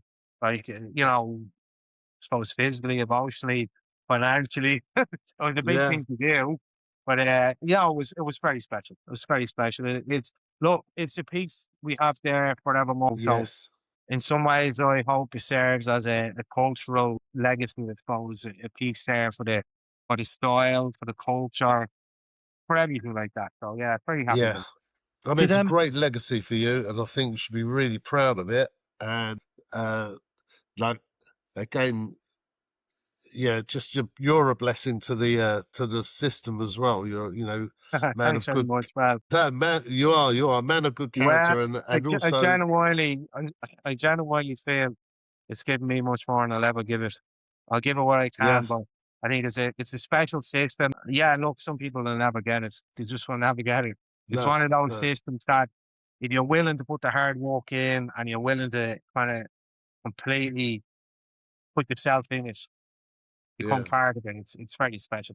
As I'm sure with yourselves, you're not the only amantis for all the years you're doing yeah. without I feeling mean, it's it's special. like something that comes up every so often. It's not for everyone. Some people just don't like it, hacky, it gets boring for them. But for those of us that have been in it, it's never not interesting. There's always something more. There's always something more to explore and to do and to develop and to improve on. So yeah, when you that's when me. with all the filming that you did, and I'm sure like you spoke to some amazing teachers and main masters, was there anything that challenged your own understanding of Lung Ying as you'd known it? Anything that challenged me, I would say no, not really, no, because I mean, because I'm so long around the Lung Ying now, I think I have a fair understanding of what's going on, and I'd be very deep into the family in Hong Kong with know more or less all the masters, know what they're about. Look, we all know with traditional kung fu there's always internal politics. There always will be, right? So Yes. there's Yeah, always somebody that doesn't like somebody, or somebody that had a gripe with somebody 45 years ago, and that's still ongoing. I genuinely try to stay clear of that. I'm very happy yeah, with the lineage I'm in, and I'm very happy to take the lead from my Qigong and my Qi Gong as Mm. they, who to mix with and who not to mix with. Obviously, there's always people that, are of poor character or whatever. And yeah, you just need to leave them alone sometimes. But I'd say the only thing that was not challenging, but the only thing that was quite surprising to me, but actually in a very positive way, was the willingness of the Seafoods to do what I wanted to do. I was quite shocked. yeah, Because even one of the men you would have seen on it was they did our clinic up in Toy Po, a man called Lam Gok Gay. Lam Gok Gay would be the natural inheritor of the entire system of Lung Ying. So he's the grandson of Lam Yi Kwai. So Yes. and the son of Lam Chang Gong. Their lineage is grandmaster. Okay, so even I suppose the willingness of him to be part of the documentary, it was a little bit shocking for me, and in a good way, as to say, I was delighted. He was willing to come on camera. He was willing to be interviewed, and Amazing. he was willing to be part of it. And he's, he's not my lineage, my direct lineage, but obviously he is my lineage in the sense that he comes from right from the root, so he's part of the root. So for him to turn around and say, "Yeah, I'm willing to do this documentary," for me, it's just like, yeah, you know, Yeah. So cool. an honor is this. And actually, when I went there, which is in the documentary as well, we put it in, he gave me a poster, which was a poster he done way back, I think, when he was in maybe his late 30s and he's in his 70s now, his late 70s, I think, which was a poster of a very famous former Sampung Gok Yu, so crossing three bridges. So he had a poster, and he also gave me a manual or a book that he had authored on the Dragon style pole, short pole. So he gave me that, and we put it into the documentary as well. And I believe it was his last copy of it, so it was out print. I was delighted to get yeah. it. So again, a very It's humble quite man, touching. very Yeah, beautiful man. His kung fu is very good. He's a very strong guy, very big Chinese guy as well, I have to say. But a lovely guy and just so humble. Just to see that he had no kind of, ego or airs or graces. It was just like he could see that. Well, I hope he could see. I think he could, obviously, that I had the best interest of Lung Ying, and he was willing to be part of it. So, Yeah. beautiful. I think it's more and more important nowadays to try to log, record, and write about the traditional arts.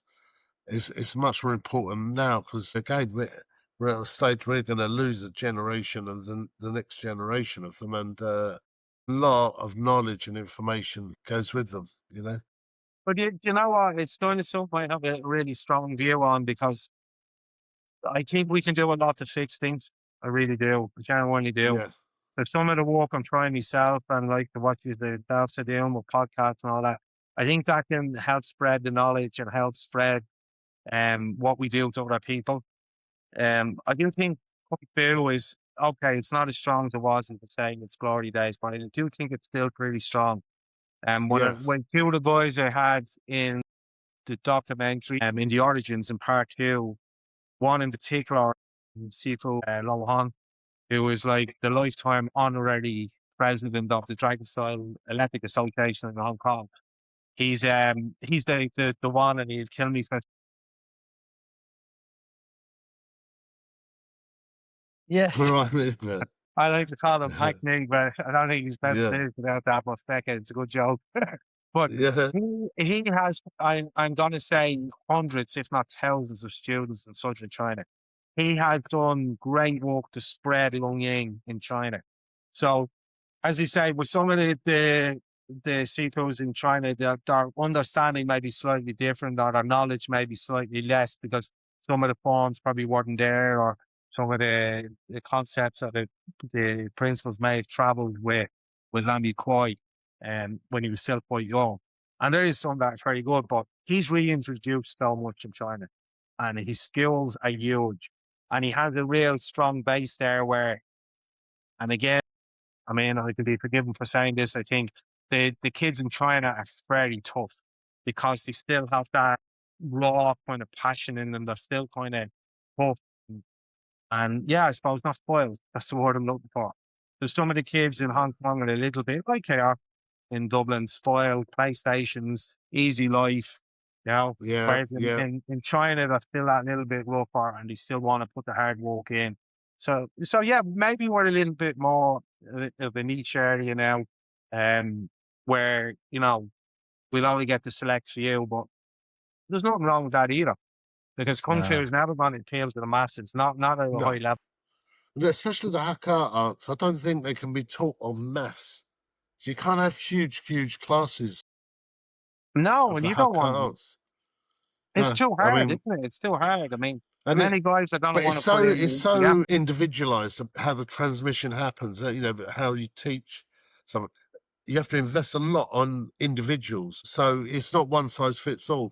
So it's hard to teach a class. You have to spend time with each individual. It can be done, but, that means a commitment on both sides. Student to do the work, and then there's Sifu to make sure that he sees everyone and lifts them. Yeah. I mean, even my skill now, I'm doing well. I've quite a good few students there. I'm happy, and they all trying hard. Could I have more? Probably could. I'd probably have to sell out to a degree, which is unfortunately what a lot of people do. And some people might be best pleased to hear me say that. But some people sell out in the sense that they'll add a little bit of this in or a little bit of that. We do a bit of MMA on the side or whatever. For me, I'm not willing to do that. It's not my gig. No. It's not what I'm about. I'm happy with it as it is. I don't need to add anything else. If you want to train with me, come and train with me. If you don't, I'm good with that as well. I've enough years put in that I don't need to go fishing for students. It shows I didn't see the way it was back in the old days, where the student came looking for the master. And if you want it, you want it. If you don't want it, you don't want it. I mean, there's many stories, day and age, certainly, as you say, maybe in Hong Kong, certainly here, I would say so in the UK as well, where kids are a little bit more spoiled, a bit more pampered. Everybody wants the glory because the day and age we're in. They all want to go out and get the quick gratification as well. Quick gratification. They all want a little plastic trophy. They all want the belt.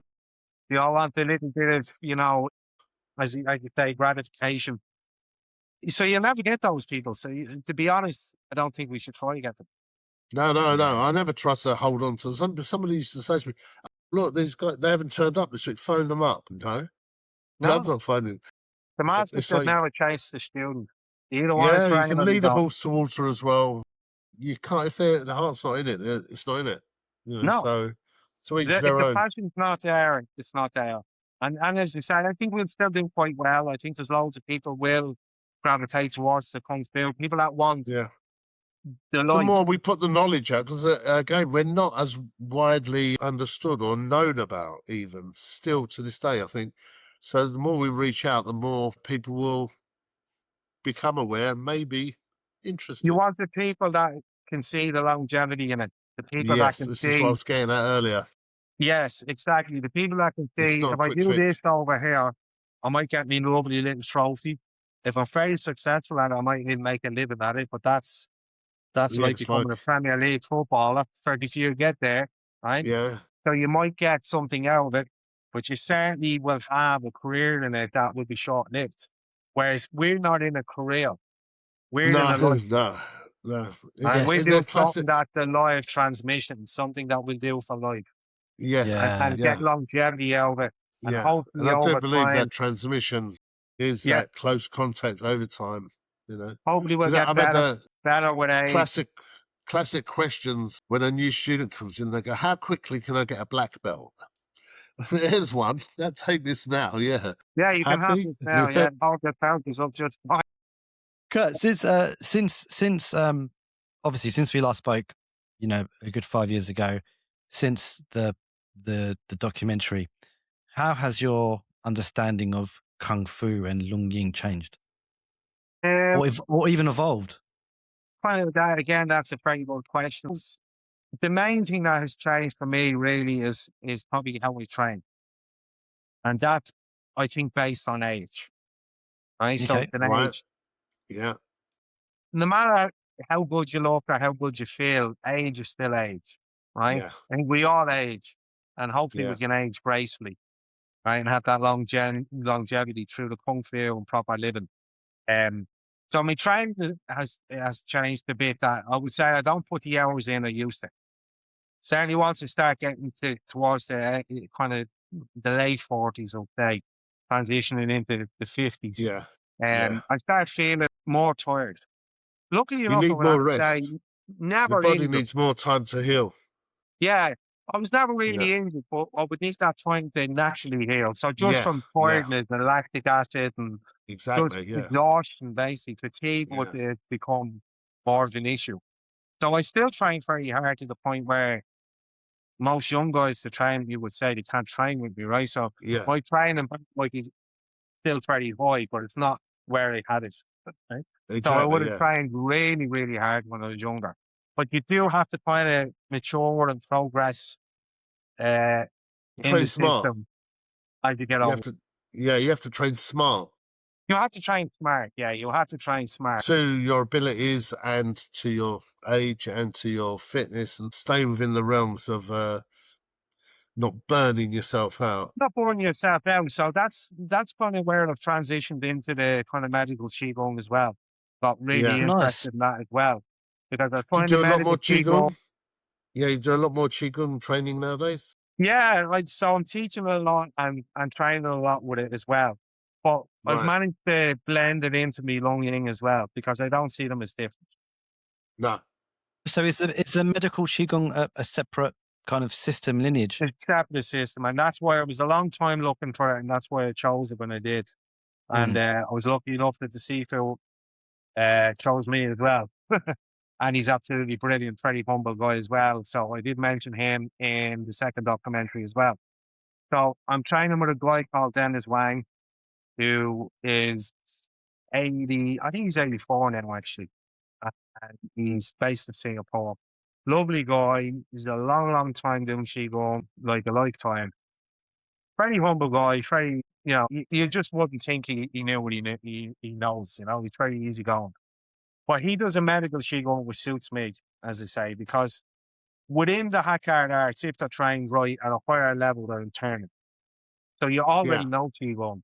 And if you don't think you know it, well, then you haven't been taught right. You haven't unlocked it, basically. Right? So I already had Qigong. So the idea of me doing what I call health Qigong, like Qigong, the eight barricades or whatever they call it, it never appealed to me, right? Never appealed to me because I'm thinking, well, I have it in the Lung Ying. I'm already generating, I'm already using all the system, the structure, the meridians, the Qi. I know how to breathe. So I wanted a medical Qigong, which is very hard to find. What separates the medical Qigong from the Qigong we do, I suppose, is the Qigong we do is for health. So it's self-cultivation, self-well-being, and you can express it as Fa Ying in the sense of fighting application. But then to express it as a Fa Qi, as a healing application, as a transmission of Qi from one person to another to heal their body or block their meridians, that's very different. And most of the Qigong masters out there that just do Qigong, and I use those symbols, that just do the Qigong, they only do health Qigong. So to me, and again, this could be seen as being disingenuous, but hey, what a lot of them are doing is bad martial arts. So they're teaching Qigong, health Qigong, with supposedly showing structures, but in a lot of the case, they're just teaching bad Kung Fu, right? So anybody who wants to do health Qigong, I'd advise them towards one of the Hakka systems or a good Kung Fu, where you're going to learn all that anyway. If you want to go a little bit deeper, as I did, because I'm a Chinese medicine practitioner, if you want to go deeper, then I say find the medical Qigong. And the medical Qigong, as I say, is how to transmit from person to person, how to unblock meridians, how to heal the body. Yeah. But at that stage, it's like a mechanic for the system. There's healing protocols, which essentially you can practice through cultivation, self-cultivation. But the healing protocols are different. They're a different way to transmit Qi. There's an awful lot to them. It's very scientific as well. The style I found is called Hang Yang Ru Yi. It's a very, very good system. As I say, Dennis is, for me, second to none. I've actually, out of interest, gone to a lot of Qigong seminars or when guys are being across for martial arts seminars or Chinese medicine weekends, I've gone to an awful lot. And if I'm being honest, what I witnessed was probably bad Kung Fu. And in a lot of cases, people that couldn't express any Qi whatsoever. And I'm going, I'm not feeling that. Dennis was genuinely the first master that, and he's got a lot of respect in Hong Kong as well. He was one of the first guys that I genuinely, when I sat with him and he transmitted Qi, I was like, wow, I can actually feel this. I can actually feel it entering the body, doing what it was doing. He had the ability, which was amazing, to say, I'm going to give Yang Qi, and you would almost burn with the power. And when he gave Yin Qi, it would kill you to the point of feeling frostbite. Now, that might be a slight exaggeration, but you get where I'm coming from. You could feel the hot Qi, the cold Qi. He's somebody that can actually do what he said. So training with him is a blessing as well. But I've managed to put the two of them together. So I love when I finish my Lung Ying now, I might do a warm down with the Hang Yi. And and then I use the Hang Yi a lot during clinic as well. So very useful. Yeah. I think the medical Qigong is not a real issue of you doing it because you're not doing it in a way that's going to affect negatively the dragon system. Even if you didn't do Kung Fu, the medical Qigong can be done by anyone.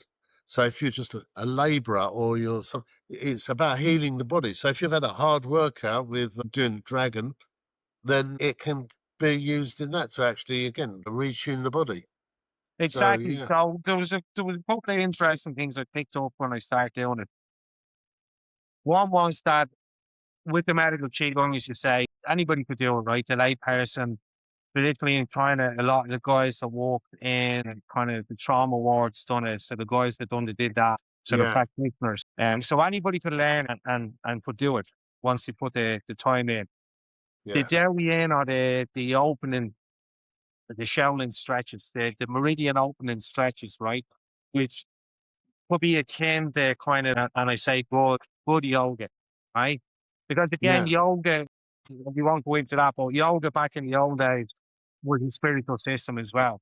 Now it's just become a workout in a lot of cases, right? Yeah. But they Yeah. lost the essence as well. But anyway, Yeah. that's another side story, right? But the Shaolin opening stretches in the Kung Fu or in the Hang Yi, as I say, they don't affect the Kung Fu in any way because they're just opening everything, as I say, opening everything, releasing all the meridian, aligning the structure, getting the fascia wrapped. So it's perfect. Anybody can do it. So it doesn't affect that because that's another thing I would have been kind of mindful of as well is with the engine that we use, the Lung Ying, and I've been doing it so long, to go to another system that had a fairly different way of generating power could be detrimental. It could mess with the whole mechanics and God knows what it could do on the inside internally. Because you are massaging internal organs, you are using a lot of power. Yeah. Yeah. So you need to be careful. But it's Yeah, so because you can good as build well. muscles that are restrictive to what you're naturally used to with the practice system. Yeah. But it stood me well doing the Lung Ying as well because the terms that we mentioned in there earlier, like the song and the Ting Jin and all that, they're all pretty relevant to the medical Qigong as well. And circuits that we would have done, like even though we wouldn't use the same name in the breathing circuits, but things like the microcosmic orbit and the macro orbit, we would have had all that in the Lung Ying anyway. And the breathing and the holding the breath, the pressurizing, the releasing the pressure, all that would have Yeah. been there. So Yeah. when I was learning medical Qigong, I was like, oh, again, There's an light bulb overlap. moment. Yeah, And yeah, being yeah. able to learn They more. can help deepen your understanding. This Yeah. is what I found. Studying other Taoist Qigong has helped me to actually explain and understand more about the Heigong within the Mantis system. You know, because it Exactly. is Yeah. all there. Microcosmic orbit, macrocosmic orbit, it's all in there, you know. Another thing that helped me understand was because one thing Master Dennis was always strong on was, and I mentioned it to a good degree in the documentary, was that a lot of Qigong masters get sick, a lot of medical Qigong masters, because they use their own reserve, they use their own Yeah. battery too much, their own Dantian. The separate thing that Hang Yi is it shows you how to harness, I suppose, earth energy To cleanse, and the heaven energy. to ground. Yeah. But to actually use as well. Right. To Yeah. actually Yeah. use in the healing. So you become more like a conduit. So you're Yes. just like Yes. receiving Yeah. and put back out. And I think that's how, and I believe using that's their own. how it should be. I think that's how it should be. You should be able to harness, because a lot of the Qigong is heaven and earth, right? You always see this, especially like Ba Dua Jin, right? You see heaven, earth, heaven, earth. So that It's how it connection should be. to that, yeah, which is fascinating. I'd love to learn more about that. Actually, that sounds really cool. That's Sounds like it comes, as you say, it Ting comes down to Yan, knowledge. heaven, earth, and man. Yeah. It's man between heaven and earth. Ting Yan. So even when you're doing a simple breathing exercise, you know, just doing that thing, you know, no one's going to be able to see that. When you just reach up, stretch, so you're reaching up to heaven, but you're taking chi from the earth, taking chi from heaven, mixing it and putting it into yourself, and you're trying to smooth everything. You're already doing it, you know. And if you tie the breathing in that, you're even doing the microcosmic orbit in there as well. Yeah. So that's where it comes down to the knowledge, as I say again, and the Sifu being able to transmit this stuff effectively, Yeah. to pass it on. And then you have like, another thing it taught me was that again, it's all balance. You can't have the yang without the yin, and you can't have the yin without the yang. Yeah. So again, like you have your internal work, which we have. You have the Neigong, and you say you have the Heigong as well, or when it translates, it's dark or black work. It doesn't make much sense, but effectively, it's strengthening the body. But you need both. You do. You genuinely need both, and when both come together and come together well, that's kind of when you have the best result, I think. Yes. Inside out, outside in. I heard something recently. What was it? That the yin is. It was something to the effect that the yin is the engine and the yang is the expression of the engine. So it's basically like, you know, the yin is the work under the hood, and basically how fast the car goes and how well it goes is basically the yang. That's the expression. And it makes kind of sense when you think about it. You need both. You need to move Another on way really well. is You need to keep the engine really healthy to keep all the That's how I another describe. simple one. Yeah, That's how I so another describe simple Mantis one as is well, the hose Kurt. pipe. The yin is the hose. You have to have a really strong hose. You can't have a thin, skinny one if you're going to put a lot of pressure through it. So when you get a really strong hose, you can pump a lot of pressure through it. They're working in unison. You need both. I think that's the beauty of haka arts as well, Kurt. And I'm sure it's other arts as well. But that kind of fusion of yin and yang, hard and soft, or like that fusion of opposites, is to your point. It's the piece that drives our engine. It's the piece that drives the way that we move, the way that we express energy, the way that we Expansion, understand. compression, float, and sink, But swallow, and spit. you can't have one without the other, and you have to understand and train both those elements for you to understand yourself and your art as well. We're coming up to time, and we've been speaking for a long time, and it's been really great. Yeah, and that's why I genuinely say, and I'll emphasize it again. If somebody wants to do the internal work, you don't have to look any further than your kung fu. It's all there, it's all there. The only reason is to say I chose qigong is because it's a medical qigong, and it gels really well with me practice, me traditional Chinese medical practice. But everything's in the kung fu. You just have to know where to look. Absolutely. If you could pass on maybe one or two things to the next group of students or next generation, what would that be? I suppose that the main thing is basics, train basics. As I said earlier with me and my student, just drill the basics because everything's in the basics. You actually don't need anything else. Even in the Lung Ying, I know you probably can't see me, but when we're doing the stance, the hands go on the hips here, and as we go up and down the hall, we twist. And people think, oh, what's he doing that for? He's strengthening the core. We're literally activating the dantian. We're using the energy. So from the very word go, you're developing the fag yin. So just do the basics, walk the basics, walk the basics, walk the basics. When you get to the higher levels, you will actually be able to see the basics in the coming into play. in the form. Yeah, expression. That's right. Yeah.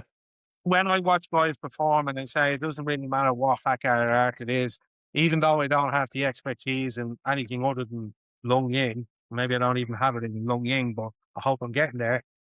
I can see power. I can see it expressed. I can see in the hands. I can see that guy is for real. That guy is trained the basics. Some guys you might see banging the ground and it sounds WWE, banging, banging, banging. So it sounds like power, right? We've all seen this, but you just look at the hands and watch what's happening. And if you actually tone down the volume, it's quite useful as well. Don't get distracted by the banging, the impact on the ground. Tone down the volume and watch the hands and see, can you see live power? Most times you can't. That's how you know the real practitioners. It's an expression of live power. I can see it in a lot of practitioners. And when I see it, I think basics. This guy gets it. Just always go back to the basics. There's no point in throwing your videos up online because you just want to show guys when you see the most advanced hand technique, when you see me doing the last form in the system. It doesn't mean shit if you can't express the live power in the hands, pardon the French. Basics, basics. So that's what I say to the beginners. If you get the roof sorted, if you get the foundation right, it'll be expressed in the hands. Yes. Love that.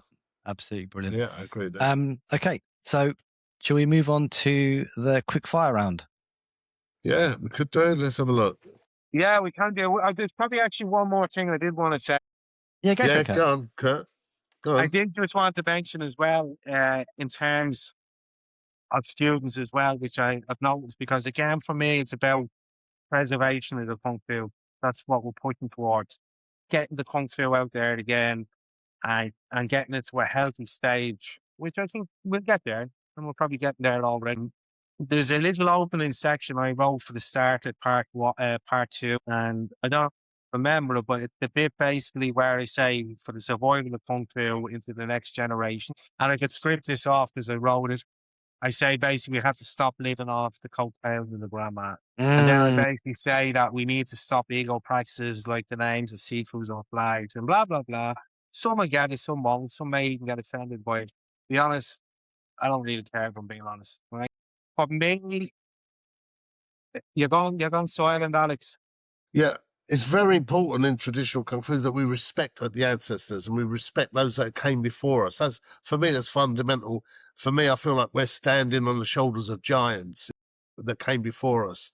But it's also important, it's also very, very important not to dwell on the stories of how great they were and think that that's you without putting the work in.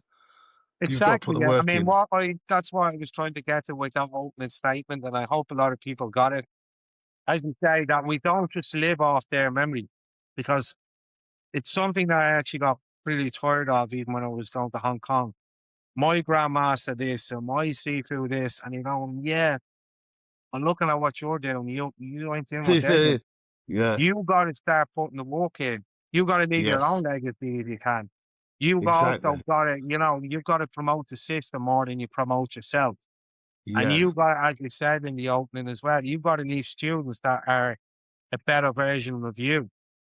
That's when you know your work is done. If the reflection of you and the student is there, but also they're better than you, that's what you need.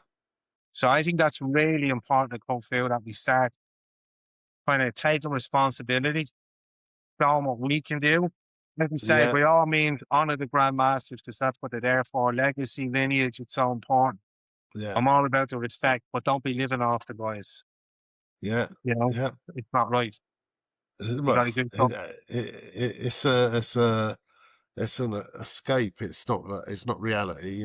It's almost as if the whole thing is a massive castle that's being built, and it's built by the generations that came before us. And we don't want to leave some substandard bit where in your generation. So make sure you do the work and do it properly. Yeah, build because yourself up and teach people further.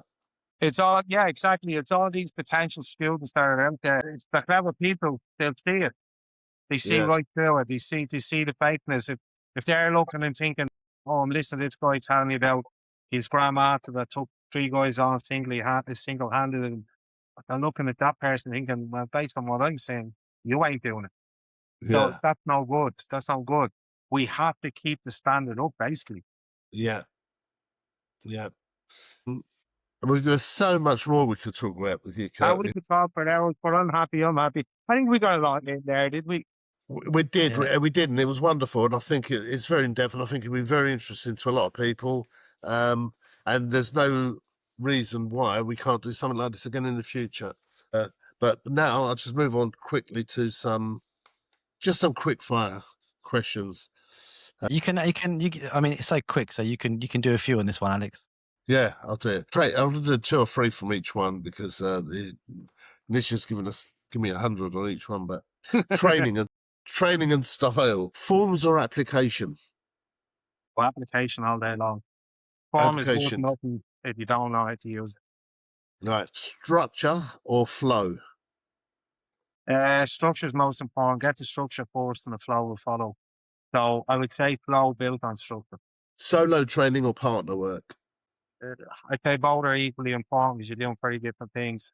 Solo work to build the engine, to build the power generation and the understanding is something you need to feel within yourself. I'd say the partner work to realise the application and the sensitivity levels. Interesting one, yeah. Daily short training sessions or long sessions? Occasionally. So daily short sessions or just occasional long sessions for training? Again, this is one I could break down, but I'll do it as quick as I can. I would say long sessions are very important, because they teach your body something in terms of resilience and how to keep using the chi and using the reserves. So it's very important. Short sessions are the way to go, I think, when you're training as well. Just blast them and get a lot out of it. And then that's age related as well. Again, short quality sessions. That's the thing, that the quality should grow. Yeah. All right. Lung Ying specific, swallow or spit? Most important. Well, you need them all, actually, because if you think about the swallow, The swallow movement is the before the release. Yeah, it's a form of the yin, so that's the yin piece. Yeah. But then you want the yang piece after, which is the spit, which is the breaking the guy's roots, putting them out. So you need both. So I'm not going to ask the next one because that was sink and rise. Circular or linear? Circular. Waist or arms?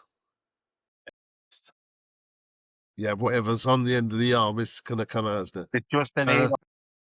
Close range or mid range? And that's an interesting one as well. I think you need both because there's no fighting circumstance if you've ever had a real fight that you're going to end up not up close. So might start at mid range, but very quickly you can be on top of somebody, whether you be holding you in or you fall on top of them, and you got to know how to fight in there as well. Yeah. Train for one decisive strike or for continuous attack? And that's a really difficult one as well because one decisive strike is very important. And I mean, it taps into our whole fire game, putting somebody out quickly. But then again, if somebody's very well, very strong, very good at fighting, then you may need the continuous attack, which we have to learn how to recycle the attack as well. Yes. I would say continuous attacks with decisive strikes. That's exactly what I was going to say. That's how I train anyway. Yeah, no, it's good to keep going. Yeah. If you don't put the guy down the first move, you have to keep going. Yeah, if you train for one decisive strike and you don't put a guy out, then you're going to be a bit stuck if you don't, unless you keep on repeating it, which is continuous attack. Yeah, and sometimes even if you're really strong, you'll put him out in the first one, so you'll just be hitting thin air then. Internal v external, qigong or conditioning? Again, that's one that you have to have both. You can't have one without the other. You have to have the Heigong, you have to have the Neigong. They work hand in hand. You need them both. It's actually quite damaging to do Heigong without having the internal healing because you can actually damage yourself. There's a lot of stories, and we won't go into too much depth again because I know it's rapid fire. There's a lot of stories about guys that do a lot of brick breaking and iron fist damaging the heart because the shot goes straight up the heart. Yes, yeah. I've heard this. I've heard this as well. You need both. Apart from when they focus extra on that really tough external iron hand, and they've got a hand like a foot. It's like useful for nothing except breaking bricks. Again, it's lack of knowledge to me. It's self-mutilation. Yeah. So it's when you finish your Heigong, you need to have the knowledge how to take the body back down with the Neigong. Through the breathing exercise, through relaxing everything, through relieving the meridian again, relaxing the meridian. Yes, exactly. Yeah. The 10 breaths and stuff that we do. Well, pression, relaxation or tension. We've discussed this. No need. Internal power or external strength? Internal power. Yeah. Just a few more. Sparring or forms? Both really important, I would say. So I find it hard to separate them. A lot of these questions you need the form to build, as you say, the structure, the power generation, the whole lot. Then you need the sparring to have the realization of how it actually works. Yeah. In application. Street effectiveness or traditional preservation? Street effectiveness. Old school training or modern methods? I would say old school training. I'm all about the old school. If you see me in the morning when I'm training, if I'm not doing Lung Ying, I'm swinging maces or something like that. So I'm all about the old school training. Yeah, same here. It's all there anyway. It's all there. A lot of people use modern methods, and that's okay. But I think a lot of the old training methods are enough. Well, you can't really find it all in there, and a lot of them are actually devised for battlefield, devised for fight, like the mace. Yeah. It's all there, so why change it? Yeah, absolutely. Brilliant, Kurt. Thank you so much. This has been a really great conversation. How can people? Alex. Yeah, there was a few more there, but I'm gonna we'll leave that. We did more than anybody. For anyone looking to connect with you, or do you have a website? Yeah, so the website is dragontcm.ie. I also have a .com version for anybody else as well, but I think .ie works fine for everybody worldwide as far as I know. Yeah, they can connect there if you want to train Kung Fu or they want to train Qigong or whatever. Just drop a line. I do a small amount of online instruction, not as much as they used to, because I just don't have the time. But yeah, just drop us a line in. Brilliant. Thank you. This has been a really great conversation. And yeah, I think part 3 will definitely have to be done in the future. Yeah. I think we'll let you rest for a bit. We'll let you rest for a bit, and then we'll do that bit. It would be really interesting still. Brilliant. Nice one, Kurt. Thank you so much. Kurt, it's been fantastic. Hey everyone, thank you for watching this episode of Voices of Kung Fu. This podcast is brought to you by the ICG-PMA, the International Chow Gar Praying Mantis Association. If you enjoyed this conversation, please like the video, subscribe to the channel, and share it with others who value the deeper path of martial arts. You can also watch more episodes on YouTube or listen on other major podcast platforms. If you'd like to support the podcast and help us continue sharing these conversations, you can do so through buymeacoffee.com/Voices of Kung Fu. You'll find a link in the description below. Your support helps keep these stories, these teachings, and these lineages alive and accessible to the world. Until next time, train with patience, practice with humility, and keep the spirit of Kung Fu alive.